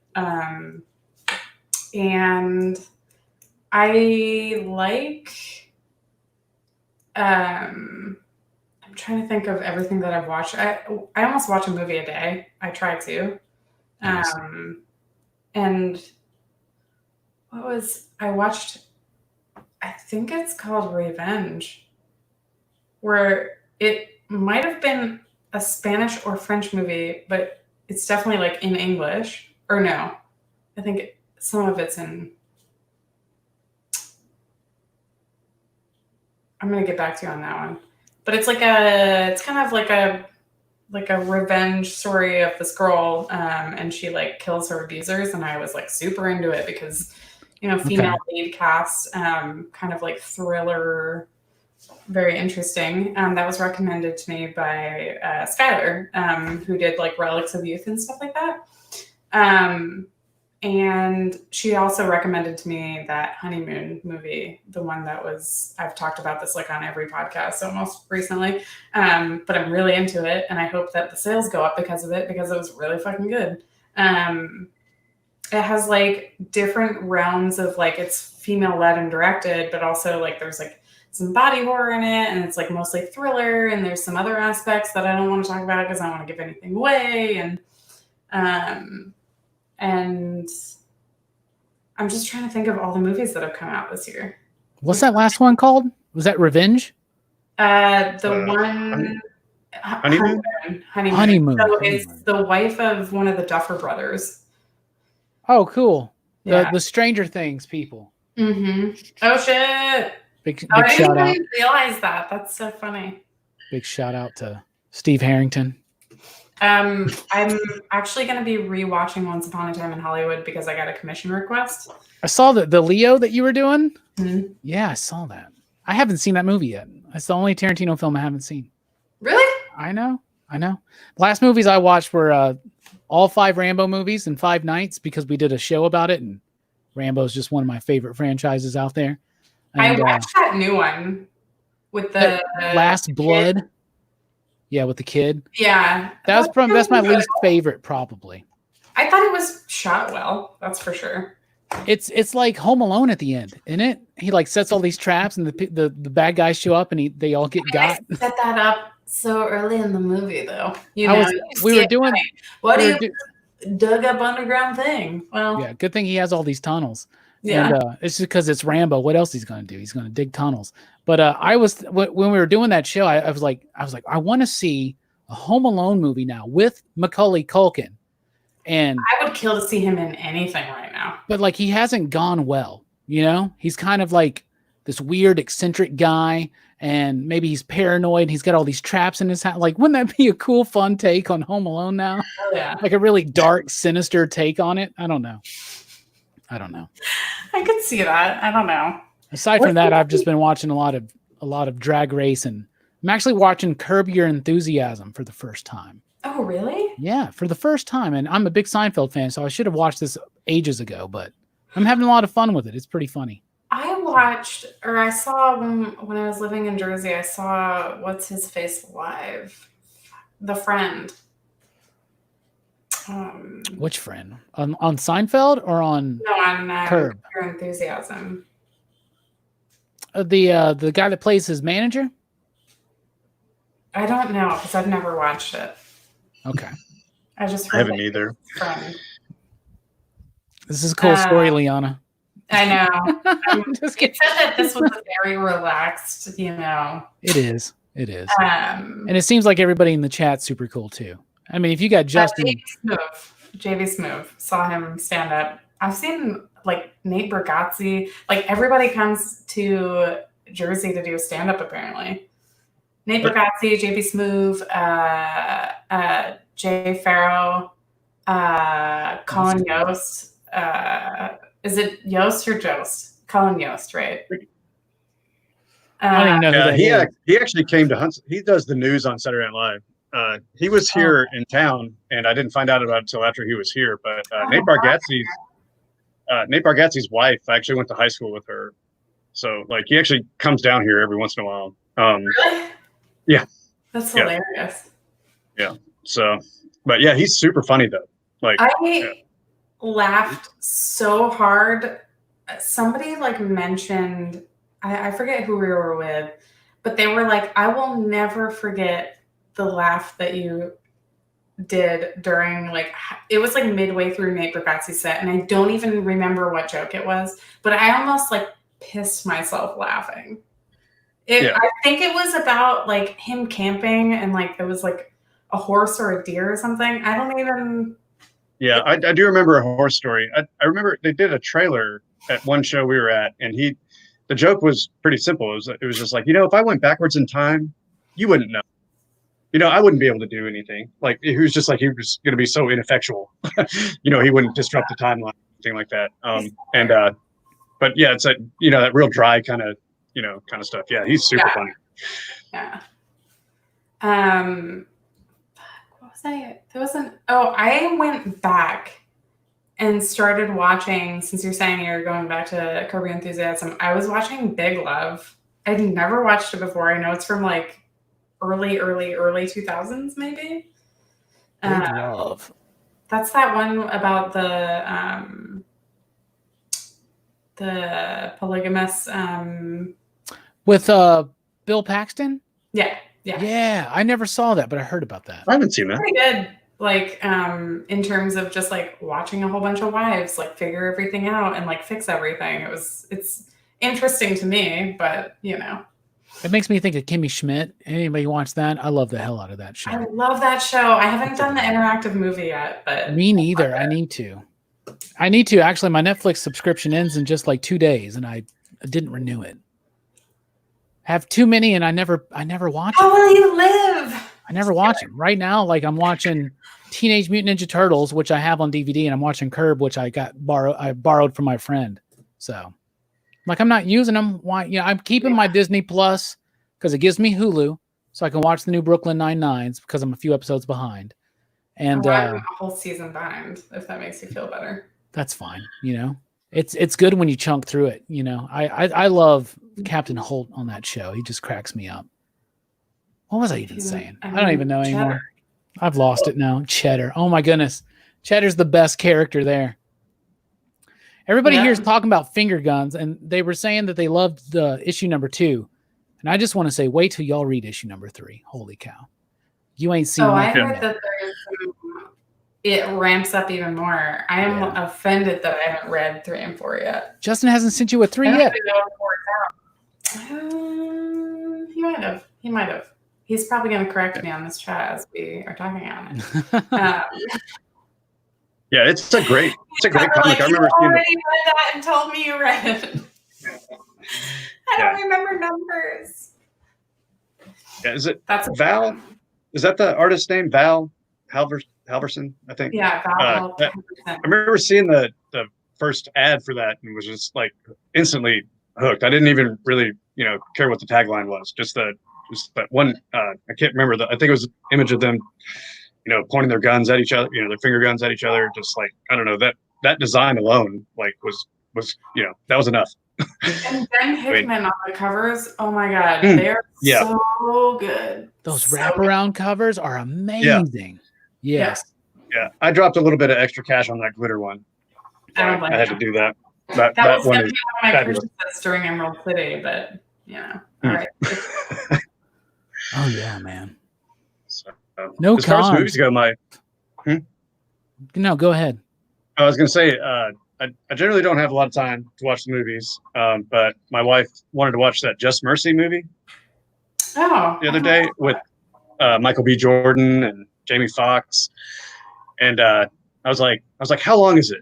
And it was like about 2 hours and 20 minutes, and I was like, well, that's pretty long. But I was like, well, let's watch the first hour, and then about a little over 2 hours later, I was sitting there crying. And I was like, I got to go to bed now. I mean, I highly recommend that movie. It's very powerful. I'm excited. I wanted to watch the new Guy Ritchie, the Five Bloods, but like I saw that it was 2.5 hours, and I was like, I'm not ready for Apocalypse Now right now. Like, too late in the game. Got to watch that on the weekend. Yeah, I think that's what we're watching this weekend. Hell yeah, yeah. Oh my god, how did I not even think about it? Is it The Gentleman? The one that just came out like last year or this year? Yes. With Matthew McConaughey and I haven't seen that, but I've heard that.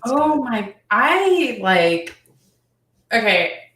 That's the new Guy Ritchie film, right? Yes. Yeah. I might be bold to say that I actually liked it more than Once Upon a Time in Hollywood.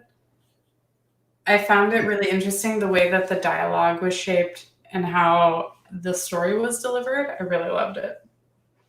I used to love Guy Ritchie films back in the day. Like I love like Lock, Stock, and Snatch. Oh my god, my jam. Yeah. Is Cake one of the ones that you did? Layer Cake? Layer Cake, yeah. Oh, I love that movie. Matthew Vaughn did that, who produced Lock, Stock, and Snatch. Oh, okay. So it kind of feels the same. But Layer Cake's a great one too. Daniel Craig and Chief O'Brien from DS9. I'm rewatching all of the 007 right now. Oh, nice. You're a Bond fan? Yeah, because I wanted to pick up Vita and Danny's Bond series, but I was like, no, I want to go back and rewatch, and like we just instead we had a whole bunch of plans for this year, but they got canceled. So I was like, I would love a new TV, just like because my vision, I have to actually wear glasses while working because I have astigmatism in my eye. So like I really have like this newfound respect for like visual and audio quality, and I was like, can we get a new TV? So we got a new TV, and I was like, I want to rewatch. We have all the Blu-rays of the 007s. So I was like, I really want to watch it. That's a cool collection to have. Yeah, go back, rewatch that, and then also do like The Man from U.N.C.L.E. and like old, like kind of reboot stuff. Because I was just about to say, like, I think Brian knows, but like my favorite movies are Oceans. So I want to like lead my way up to that. Like Oceans 11 and 12 and whatnot. Oh, I love those films. Not so much 12, but 12's right there in the middle. I actually really love 12. Really? Yeah. I really like 13. I was blown away by 13. That's so I haven't seen the was it Ocean's 8, the one with Sandra Bullock or whatever? really good too. Is it? Okay. I like it for what it is. If you disassociate yourself from the thematics of like Soderbergh and how he directs and everything, and you just kind of look at it as like a side entry sort of, but like it's more than a side entry, right? It's like it's a good delivery. So I'll definitely have to pull out that Soderbergh style because that's one of the things I just love his style that he does. Yeah, like what was it? Something Lucky. Logan Lucky. Logan Lucky is also, obviously like they call it the Ocean's 7 or whatever, 7-Eleven. Because it's like, race cars. Get it? Race cars. I know, sorry. Brian, I feel like I interrupted you. Sorry. Oh, no. I was just going to say, I started reading the Ian Fleming Bond books this year, actually. Really? And they're really good. My cousin is the biggest James Bond fan I've ever met. And he's a comic book artist too. And I was going to ask if you've read any of the other James Bond ones. Vita and Danny's is really good. It's definitely really solid. Recommendations from you. Anything? But he wrote a one shot called Solstice and drew it. So good. And it's absolutely phenomenal. And I actually bought one of his pages from it. So I got. Oh my god! Yeah, it's really cool. So I can buy it. I want to buy it. He did he was co-writer and artist on the last half of the Origin series, which is kind of like his where he's in World War II and getting trained up and all that stuff. It's a phenomenal comic series. I don't know. I mean, it's Sin, what's up, Sin? Just said Greg packed a 00 series, and I actually flatted a lot of that series. Nice. Oh, yeah. Really? Oh, cool. I'll have to pick it up. Yeah. I really like the Alesh Kott one that he did, Body. Yeah. That one was really good. Yeah. And your cousin, I don't know why you won't name drop him. Why don't you just name drop him? It's Ibrahim Mustafa. Yes. Oh. His book is collected in that one that has the Gillen one too, right? Mm-hmm. Yeah. Yeah. And that Gillen one's really good too. Like they did a bunch of little one shots. And who did the Moneypenny one shot? That one was really good. I don't remember. I remember that Tula Lotay did the cover, and but that one was a really good one shot as well. I really dug that one. Oh dang! One shots were cousin. I wasn't following him, but now I am. I'm like twittering while we're Okay. Dang, that's awesome. Yeah, you should name drop him always. He usually doesn't hesitate. I'm surprised he did. It's fine. What's your favorite Bond film? Oh, I'm about to do a rewatch because we were going to do the Bond cast in March, and then the movie got delayed. But when the movie comes out, we're doing a podcast on Bond, and very excited about that one. We're going to watch them all. I want to say the second one. I forgot what it's called. From Russia with Love? Like the second one ever? That is the second one. Yeah. The second one in the reboot. Oh, that's Quantum of Solace. Quantum of Solace. Yeah. Most people hate that movie, and I love that movie. Well, I mean, I love everything with casinos. That movie is good. Are you talking about Casino Royale? Oh, it might be Casino Royale. Is that the set? Wait. Yeah. Yeah, that was the first one. That's the first one? Yeah. The first one with Craig. Oh, then it's the first one. Sorry. Yeah. That's Casino fine. Royale. I thought we were about the Bond over Quantum of Solace, but that's fine. Most people don't like Quantum of Solace, but I love it. Brian, do you like that one? The first time I saw it, I did not. But I heard that if you watch it like immediately after watching Casino Royale, because it flows right into it, and it's really it's a good continuation. And when I did that, I really dug it. Everything I watched it back to back, so like everything's kind of like all just like lumped together. So I'm gonna say the first two. So when you said you rewatched all the Bond films, you meant the Craig ones. I'm currently, yes, yeah. Okay. And then I thought you meant all of them. Well, I struggle. Like I have to be in a mindset of watching film that was like directed back then because of the way like dialogue is delivered and things like that. And some of the representation, especially, I think. Yeah. Yeah. Yeah, so it's one of the reasons why like a lot of people are like, oh, do you watch the original Ocean's 11 film? No. It's okay that I like the reboot. That's fine. I like the reboot better myself. And I love the Rat Pack. I do. But yeah. But yeah, Brent said he loved Skyfall. That one's my favorite of the Daniel Craig ones. But I was gonna say that I also heard that when Quantum of Solace was being made, that's when that writer's strike happened too. So that really affected the development of that movie. So like, because it's like short too, you know what I mean? Like it's not like it's got a different feel. Out of all of them, Skyfall was the one that I remember actually going to the physical movie theater and like enjoying it, but being like, I hate being in this movie theater for 3 hours. You know what I mean? Yeah. And you know, if you go to the bathroom, you miss everything. Like you go to the bathroom during Once Upon a Time in Hollywood, you miss one key part that is such an entire character building. You know what I mean? Like, Brian, you watched it, right? Which one? Once Upon a Time in Hollywood. I haven't seen it yet, actually. Okay. There's one part on a boat where I don't even. I think I went with my husband, but it was like he left right when that happened. And I was like, "Oh, you missed so much.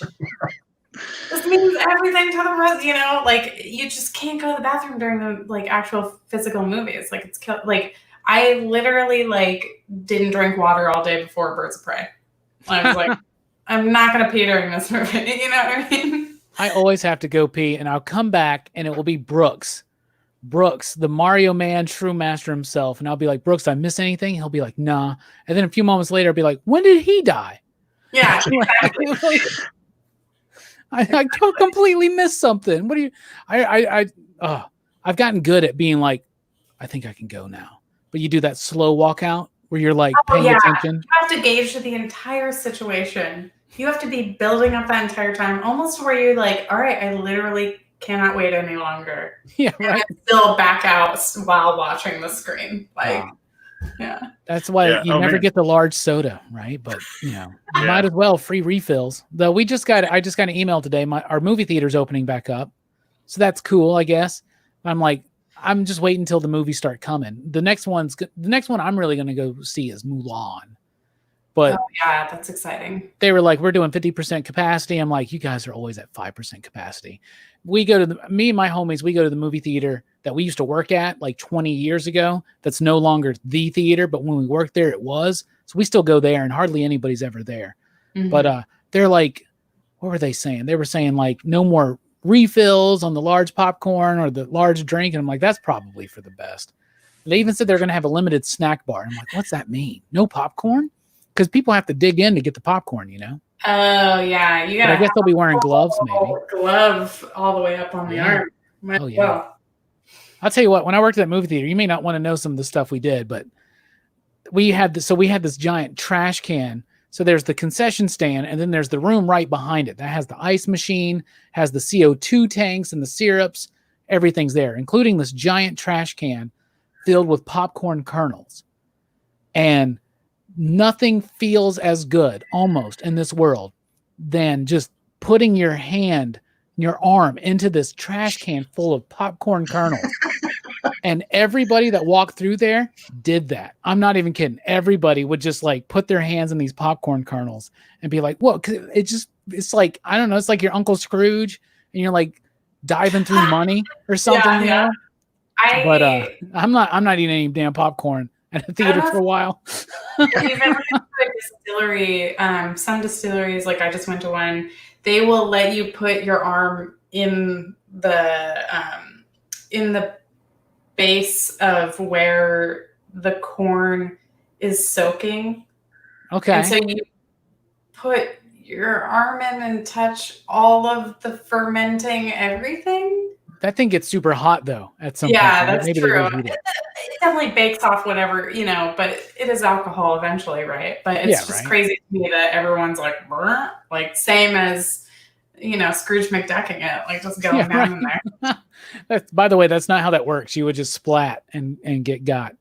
But I helped develop a beer a few years ago at one of our local breweries, and it was a great experience. It was super fun. But they didn't let me do that. I got to pour like the hops and all that kind of stuff in, and cool. put this bag of like lemon rinds and stuff in there, and I got to help make it just a little bit, but it turned out pretty well, and it was pretty cool. It was cool because it was like a local business thing. They were bringing in businesses, and we all got to do tastings and figure out what kind of beer we wanted to do. There was a moment where I'm sitting there, and they were like, "This is what hops are," and they looked in front of me, and I was like, "This looks and smells like some dank weed, y'all. Like, can I smoke this? Like, what is this? Like, what am I supposed to do with this?" And then they were like, "Chew it and see." And it's like it was a really cool experience though. It was really fun. So did you guys get to pair for the shop, like make a beer for the shop? No, it was us and a few other local businesses. So we got to come together and like make a beer together. And it was kind of like meant to be like a community beer or something like that. Cool. Yeah, it was really cool. It was really fun.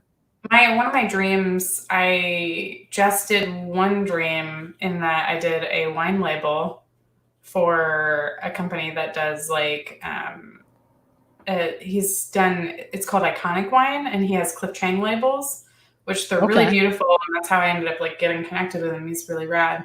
But like, I really like Ben Bishop is, who I'd consider like a peer and like kind of a friend in the industry. And he does the coolest fucking beer labels of all time. And I would love to do like a basic bitch beer label of like, like a grapefruit something, or like I like Hefeweizens. Like I'm very limited to like what I like beer wise, but that would be really fun. I would buy a 6-pack and drink 5 and save one. That's what I would do. That's what I would do. The one wouldn't last long, probably. No, probably not. I'd be in the middle of a live stream and I'd be like, "Sorry, Liana, I just gotta." We still keep that. Like I remember like some of the things that like Star Wars or like cartoons would put out where it's like a box of like kicks, but I'm like, I'm gonna eat the kicks, obviously. I'll just keep the box or something, like back in the day when you felt like everything was collector item.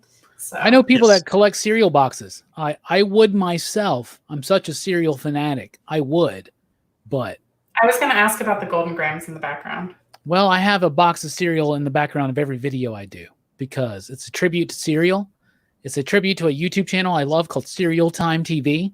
This dude named Gabe in LA does this channel, and he does each episode is a history of a cereal, right? That's rad. It's so good. You can just dive in there for hours, and they're all like 3 to 8 minute videos. But Kix, Golden Grams, Lucky Charms, Frosted Flakes, and he gets into the history, and then you get stuff from like my childhood, like the Gremlin cereal or the Mr. T cereal, and the Teenage Mutant Ninja Turtles cereal, which he says if you just put Lucky Charms Mallows and Honey Chex, you recreate that cereal. So I'm going to. Did you ever have the bowl that had like the Ninja Turtles head on it? So I had the bowl by his head. Yeah, I had one. In fact, in the video that he does of that cereal, he has one and he opens it up and it's the Donatello, and he actually gave it away on Instagram or something like that. That's sweet. But when I was a kid, I had a Leonardo one, which disappointed me because I wanted Michelangelo. That was my favorite turtle, still is. Nice. So it's like a personality test. Who's your favorite turtle? I bet Brian likes Leo or Dawn. Who's your favorite Raphael, turtle? man. That's what I was going to say. It was Raphael. Yeah. I figured it was Raphael. That's the popular one. He's the punk. Who cares? He's got the sign. The sigh. Who cares? I actually got a Raphael action figure where his head pops down and pops back up. That's a pretty cool one. That's going to be in the next toy haul video. Whatever. Nice.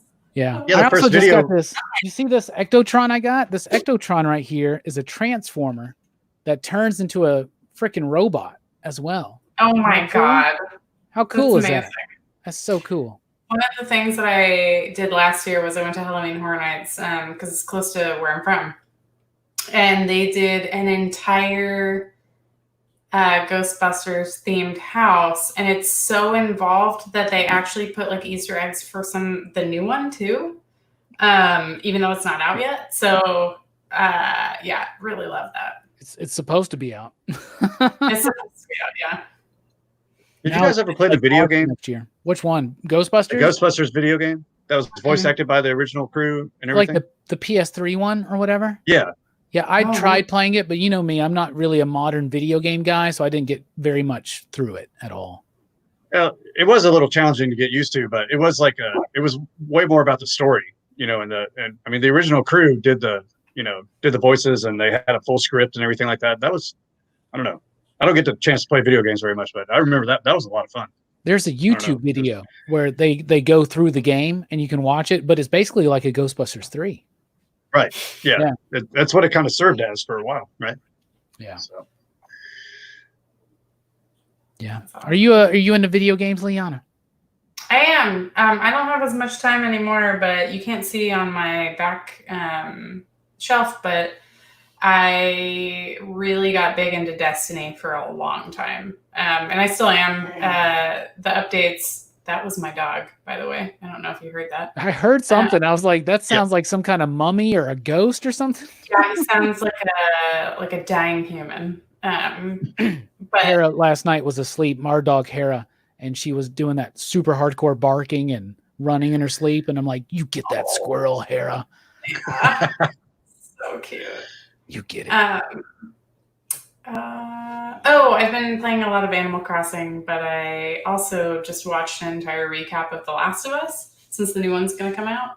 And what?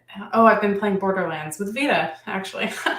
Well, it's really fun. Borderlands 3, the newer one. It's interesting to jump in at that point because I had jumped in at Destiny 2 when 2 began, so I just watched a recap of 1, because I watched most of the cutscenes, but just didn't really conceptually understand what was going on since I didn't do the gameplay. But the Borderlands 3, I was like, I have no idea what I'm getting into at all. I'm just shooting people. I have no idea. That game is. I only played the first one, but the graphic design of that game is really fun. It's very cathartic to kill things that aren't scary, but they're definitely manic and cool looking. Yeah, and always screaming. It seems like. Screaming and running at you, and you want to shoot them, right? It's jarring. Yeah, that's also my dog. He's whining that I have not opened the door. I'm really sorry. Yeah, the Land shared. He bought a game called Grease, which is Spanish for gray, I guess, or something like that. Did you see that? I've been recommended that game by so many people, and I really want to play it. But I definitely feel due to the art style and everything, I would really just want to sit down and play that, kind of like Shadow of the Colossus or something like that. Oh man, God. Oh, I love that game so much. So good. Hours of riding a horse is worth it. But yeah, I do. I think I'm going to check that one out because I don't know. Like I said, I don't have a bunch of time to play the games, but I mean that one just looked so good. I just, I don't know. When you do it, I will also do it in solidarity then, because I need to stop chopping trees and selling turnips on Animal Crossing. I'm about there. That feels so old. I'm I don't even know what the hell they're talking about. I originally, we had a friend gift us the Switch as a going away present, which is he's one of my best friends. And I was I wouldn't even know where to start with. I've never really owned a Nintendo system before, so I don't know, I literally just know Tetris, and that's it. So when I saw that they did a re-release of Final Fantasy XII remastered for it, I was that's what I want. Because I'm a huge Final Fantasy fan. Huge. My whole family is. My brother's birthday's on Monday, and I got him with my chosen brother. We got him the deluxe edition of Final Fantasy VII Remake. And the fact that it's in a handheld device and not, 8-bit graphics is mind-blowing to me. After coming from, the original PlayStation and, the Nintendo and the Super Nintendo, way back in the day, it's just crazy to be able to play a JRPG, hand-wise. Yeah. You can bring it everywhere. Awesome. I've been playing the Ninja Turtles game from the NES, the first one. That's what I've been playing. I love that one. The one where you get to go down. Yeah, you get to go down in the sewers, and it's bird's eye when you're on top, and that game's been pissing me off. I watched a YouTube video where a guy like ran through it in like 20 minutes or something. I was like, okay, I can do that. No. You know what that reminds me of is the old Simpsons arcade game. Oh yeah, the arcade game, the TMNT arcade game. So much money. Oh, I love that.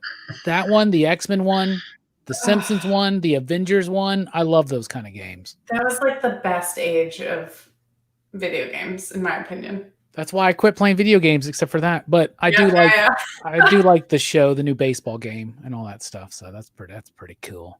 Yeah. Oh yeah, Jay, I've been to Rocket City Arcade, but Pints and Pixels where you want to go if you want retro games here in Huntsville. Pints and Pixels is amazing. That place has pinball. They get all the old school stuff. They got that X-Men game, that Turtles game, that Simpsons game. They got the old school Tron. They got the old school Star Wars. And we're nearing the end of the program. So I got a couple questions I want to ask you, Liana. Okay. I know you're a Star Wars fan. Uh-huh. Not to put you on the spot, but give me in brief your rating out of 5 you digs. We do you digs, not stars here. Okay. Out of 5 possible you digs, rate all of the Star Wars movies that you care to. Okay. I'll start 4, 5, 6, and then 1, 2, 3, and then any order you want. That's fine. 7, 8, 9. Okay. So 4. It's out of 5 you digs, right? That's right. All right. 4 is going to be 4 you digs. 5 is going to be 5 you digs. 6 is going to be 4. 1 is going to be 2. Wow. 2 is going to be 3. Oh, You 3 rate is gonna Attack of the be- Clones higher than Phantom Menace. I was gonna say that seems generous. I don't know, but it's your score. It's your score. 3 is going to be, let's just say 3 to keep it average. Okay, so Force Awakens, let's say 3.5, 4 you digs. All right. The Last Jedi. 4. The Fair. last. I'm not answering the last one. Oh wow. I'm gonna go straight to Rogue One. I'm not answering because I have to rewatch it again. Yeah, I need Because I would, if I shoot at the hip, I'd say 3.5 for it. Okay. Definitely 3.5. I didn't because hate there's it. a lot of things I loved about it so much. Rogue One, 4. Solo, 5. Yes. 100%. Yeah. And Mandalorian, 5. Mandalorian's great. Yeah. I think that's a 6. I don't know. Yeah, honestly, 10. How do you give it? Jon Favreau, thank you for your service. Oh, I'm pumped for season 2. Timothy Olyphant's going to be in it. Honestly, Solo, if I could give it more than a 5, I would. Why isn't there a sequel already? Like, I don't understand. And I did like Rogue One, don't get me wrong. I mean, like, her nickname is Liana. So you would think that I would, like, automatically love it. But the ending was just kind of like, all right. Like, I get it. I love it. I get it. But anyway, I'm critical of all of it, but I love all of it, right? Like, there's nothing that I'm like, I don't care for that, right? Well, I don't care for, like, some of the voices and the 1, 2, 3, but it's fine. People have gotten over that, I guess, or it's whatever. I'm currently, like, actually paying attention and watching Clone Wars right now, so I'm really excited about that. I love it. I'm gonna do a definite 5 you dig right now. Okay. We'll allow Maybe it. 4 since I haven't finished it yet. I heard I it haven't ends finished that strong. one. I heard it ends strong. So I've only seen the first couple seasons. I'm actually in the middle of a rewatch, but season 1's kind of a little draggy to get through sometimes, I think. So Well, I tried. So I originally, Philip CV suggested that I try it in the reboot order. So it's like different episodes, and then it got pulled off of Netflix, obviously, for Disney Plus. So I had to like restart from the beginning. and I'm restarting from the beginning. And obviously, when I run across an episode that I've already watched before, I'll like know what's going on. But it's kind of, I love General Grievous as a character. I love the concept of Sith and bounty hunters together. That's one of my favorite things about the universe. Like having the Force in that way and like using it for self-fulfillment and not for good or evil, right? So, which the one could say it would be evil. Anyway, I could talk about that for forever. No kidding. From my point of view, the Jedi are evil. Are you a Sith? Did you I play would the be. game? What game? The new one that just came out? I watched course, most no. of the gameplay. Yeah, No. it's a I lot. don't play a lot of modern games, so I think I would be That's in the middle. I don't know. I'm a Ravenclaw, whatever that means. Whatever that means. Technically, If you that's canceled convert now. that So, to like, Star our Wars. house is thrown out. Oh no. I guess now the houses are the Teenage Mutant Ninja Turtles. You got to choose what house you are. Well, I think. Well, yeah. In that case, I would be a Donatello, but I'm not a Donatello. Mm-hmm. I don't know.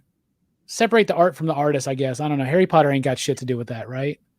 Harry Potter. I don't know. Cool. I don't know how that works. That's a definitely like an important discussion that needs to be had for sure. Yeah, it is, and it's a discussion that's needed to happen for a while because as we're finding out more and more every day, people are complex and flawed, and I don't know. Is hero worship only gets you to a certain point? You know what I'm saying?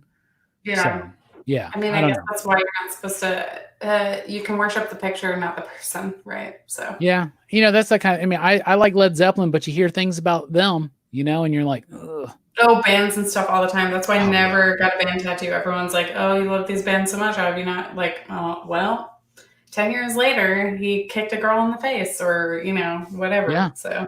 Yeah, you don't want to. You want to. That's bad. I've seen that recently. People have been like, I have this guy's work tattooed all over my body. Like, what am I supposed to do? And it's a complicated world, and that's a complex situation. There's a lot of stuff to that. But I hate everything that. I hate the culture that in this community, especially, but it's been prevalent in any industry over the last probably forever. I think we're finally hitting a point as a society where we're starting to kind of realize what's cool and what's not, and we got to stop allowing not cool shit to happen. I totally agree. Yeah. Yeah. So I think that's good for not just society, but for the industry, comic book industry as well. Way off subject. This is something I ask of everybody that joins us here. Have you ever had like a paranormal experience, in particular, anything involving UFOs or aliens or ghosts or any kind of paranormal experience, Liana?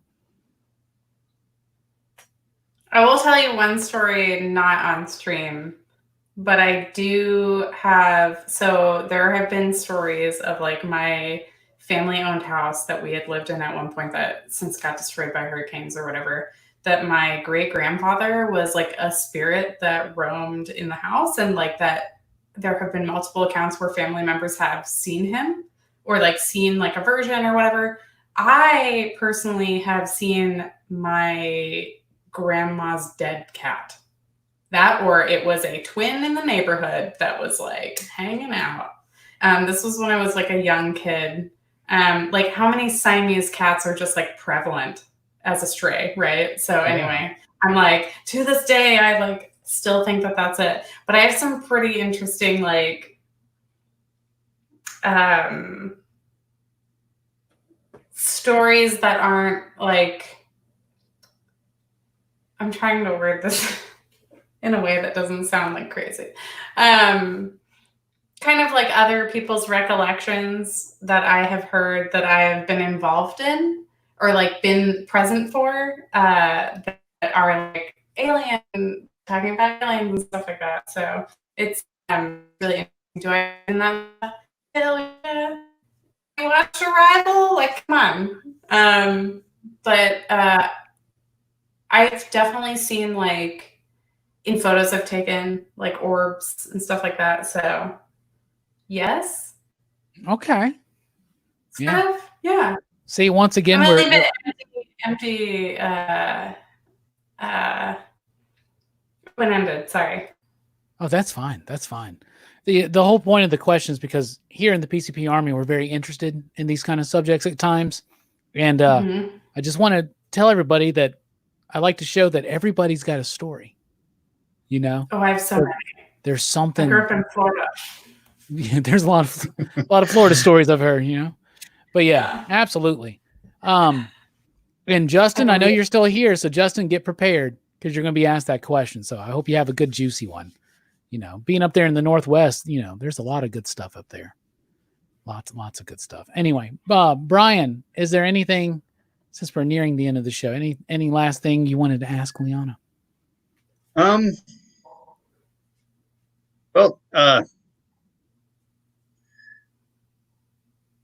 see. Well, I was going back because like I thought it was interesting you mentioned that you wanted to do a commission of Negative Man, because that was part of why I brought it up, because like you know, you're doing that. I think don't you still have something going on where you're going to enter a raffle for or have a raffle going on? Yeah, so I'm glad you brought that up. Can I bring that up in the thing right now? You can comment on my Twitter until the end of Friday, let's say. So I'm doing a Black Lives Matter raffle. As long as you donate to one of your local Black Lives Matter chapter. Or I listed a couple local Memphis places. One is a Black trans community center. One is the COVID-19 bailout for Memphis protesters and things like that. As long as you donate $10 or above, or show me a reoccurring $5 receipt for like multiple months, and $10, each $10 I'm going to count as one ticket into the raffle. So, and I will do a commission of your choice. And I'm going to choose the winner on Friday at some point. Very cool. Yeah, when I saw that you were putting that up there, that was actually the first thing I thought of. So even though we had been talking about doing another commission. Oh, yeah. I really want to do it too. Yeah. I already have that like kind of sketched out in my head, so I'm going to do it regardless. Like, okay. It's going to be ready for you. Also, I just want to say thanks to Reggie Simmons, because I would love to come back to. I don't know what Teen Dog Night is, but I'm down. Those are the nights where the entire show is dedicated to the paranormal, to the unexplained, to aliens and things like that. Yeah. I love it. How often do you get to Nashville? I don't get to go often, but I'm not closed off to it. So I love Nashville. I love Third Man Records and things like that. So, have you ever heard of the band The Dead Deads? The Dead Deads? No. Is it like? I think they're a band based out of Nashville. That Mike's our homie. He's part of the Excitable PCP crew, and he does a lot of work with them. And they're a really great band who have an idea to do a comic book, and he's been in my ear a lot trying to develop a story. And he's like, "Who would you suggest? Who should we get?" And I keep saying, well, you know, if you guys should holler at Liana, because I think she would be perfect for this. It's like, I don't know if it's an all-female band, but it's a mostly female band, and they're awesome. They're super cool, and they want to kind of develop a comic book based on them and their story, and it's really a cool idea. So you should definitely check their work out. I think that's what Mike's getting to. I am going to check them out. That's amazing. And you know, I did GWAR, but I'm actually also doing another thing for another band, which I can't talk about, but is it the Beatles? All right, well, we're nearing the end of the show, and thank you guys so much. And Reggie and everybody else, thank you for the super chats. Much appreciated. Help and support the channel and letting us know that you really like it when we have awesome, talented creators here like Liana. So thank you guys so much. We really do appreciate it. Sorry I don't have the Joker video to show you guys, but it's, I've already explained that to you before. And maybe one day we'll get a comic book creator Teen Dog Shades night going. But last time I did it last week with Bueller and Perry, a lot of people are like, I don't know, but I think you kind of broke them a little bit with some of the theories we were talking about. I was talking about the nature of time. I'm talking about quantum physics. About this for forever. Okay. Okay. I love Chris Nolan movies, and okay. Time, space, and like, I can't. Oh no. I would have to be drinking though. That's for sure. Oh yeah. That's a requirement for a Teen Dog Shades night for the most I part. love your PCP army. They are so nice, by the way. They are. I've been, Thank you, guys. keeping an eye out on the chat, and like everybody's super cool. Yes. But on the Teen Dog Shades night, you do have to wear shades. That's the one thing. Oh, I wish I will. And I have some right behind me, but I don't want to take. We'll get a show plan. We'll see how Justin does when he comes on air. And if he's got some good paranormal stories, maybe we'll invite him too. That'd be fun. That would be fun. That'd be super fun. All right, Liana, we're at the end of the show. So why don't you tell everybody what's coming up and what to expect from you professionally? Okay. So I have a TKO thing that I co-wrote with Joe coming out in print and online here soon. You can always pick up, I still have copies only in existence of my Black Mask, the Black AF Devil's Die that I did with Vita on my web store. GWAR is through Renegade. You can check it out with them or order it from your local comic shop, which would be way better. Same with She Said Destroy. You can check out the 2000 AD stuff on their app. Since it is British comics, not a lot of comic shops get the monthlies. But yeah, follow me on Twitter because I have a whole bunch of stuff coming up. Like I'm finishing up an issue of something that I'm really excited about. Hopefully announcing soon. So yeah. Awesome. Looking forward to it. You guys look up Liana Kangas. Check her out. What's that, Brian? I was going to say, check out the Patreon too. Patreon. We are awesome. PCP people would love us. Yeah, I wanted to point out. I mean, I'm really glad I joined everything because that Discord, there's a lot of great people in there, and it's really active and it's a whole lot of fun, and you get exposed to a lot of cool stuff. So, Brian, I highly recommend that one. Such a good member of the community. Like honestly, you are like. I think that you make a big part of it, and I really appreciate it a lot. Thank you. It's a lot of fun. You can get these nifty prints in the mail, y'all. Yes. Yes. And shout out to Brent, who's actually my admin for not only the Patreon Discord, but like he is so wonderful and like is so active in like supporting small like minority communities and things like that. But also he's always showing up on all of my stuff because he's amazing. So yeah, he is great. I just want you guys to know that Pop Culture Philosophers officially supports 2 people on Patreon. One of them is Bueller from Comics with Bueller, and the other one is Liana. We absolutely love Liana and her work here at PCP. So the PCP Army, you absolutely got to check her out. Her work is amazing. If you haven't read She Said Destroy, and like, have you not listened to me for the last year? Like, check it out. Pretty much everything Vault does is great, but She Said Destroy is great. If you like sci-fi and fantasy mixed together, if you love Star Wars and you love mythology mixed together, you're going to love it. You're going to love it. It's great stuff. Yeah. Liana, thank you so much for being here. Dude, I'm so happy I got to be on. Thank you so much for inviting me. This is great. And I love your show. Oh, but thank you so much. We appreciate it out there in the PCP Army. Thank you so much. Please do like, share, and subscribe and all that jazz. We're dipping out. Thanks for rocking with us. Keep on reading. Destroy.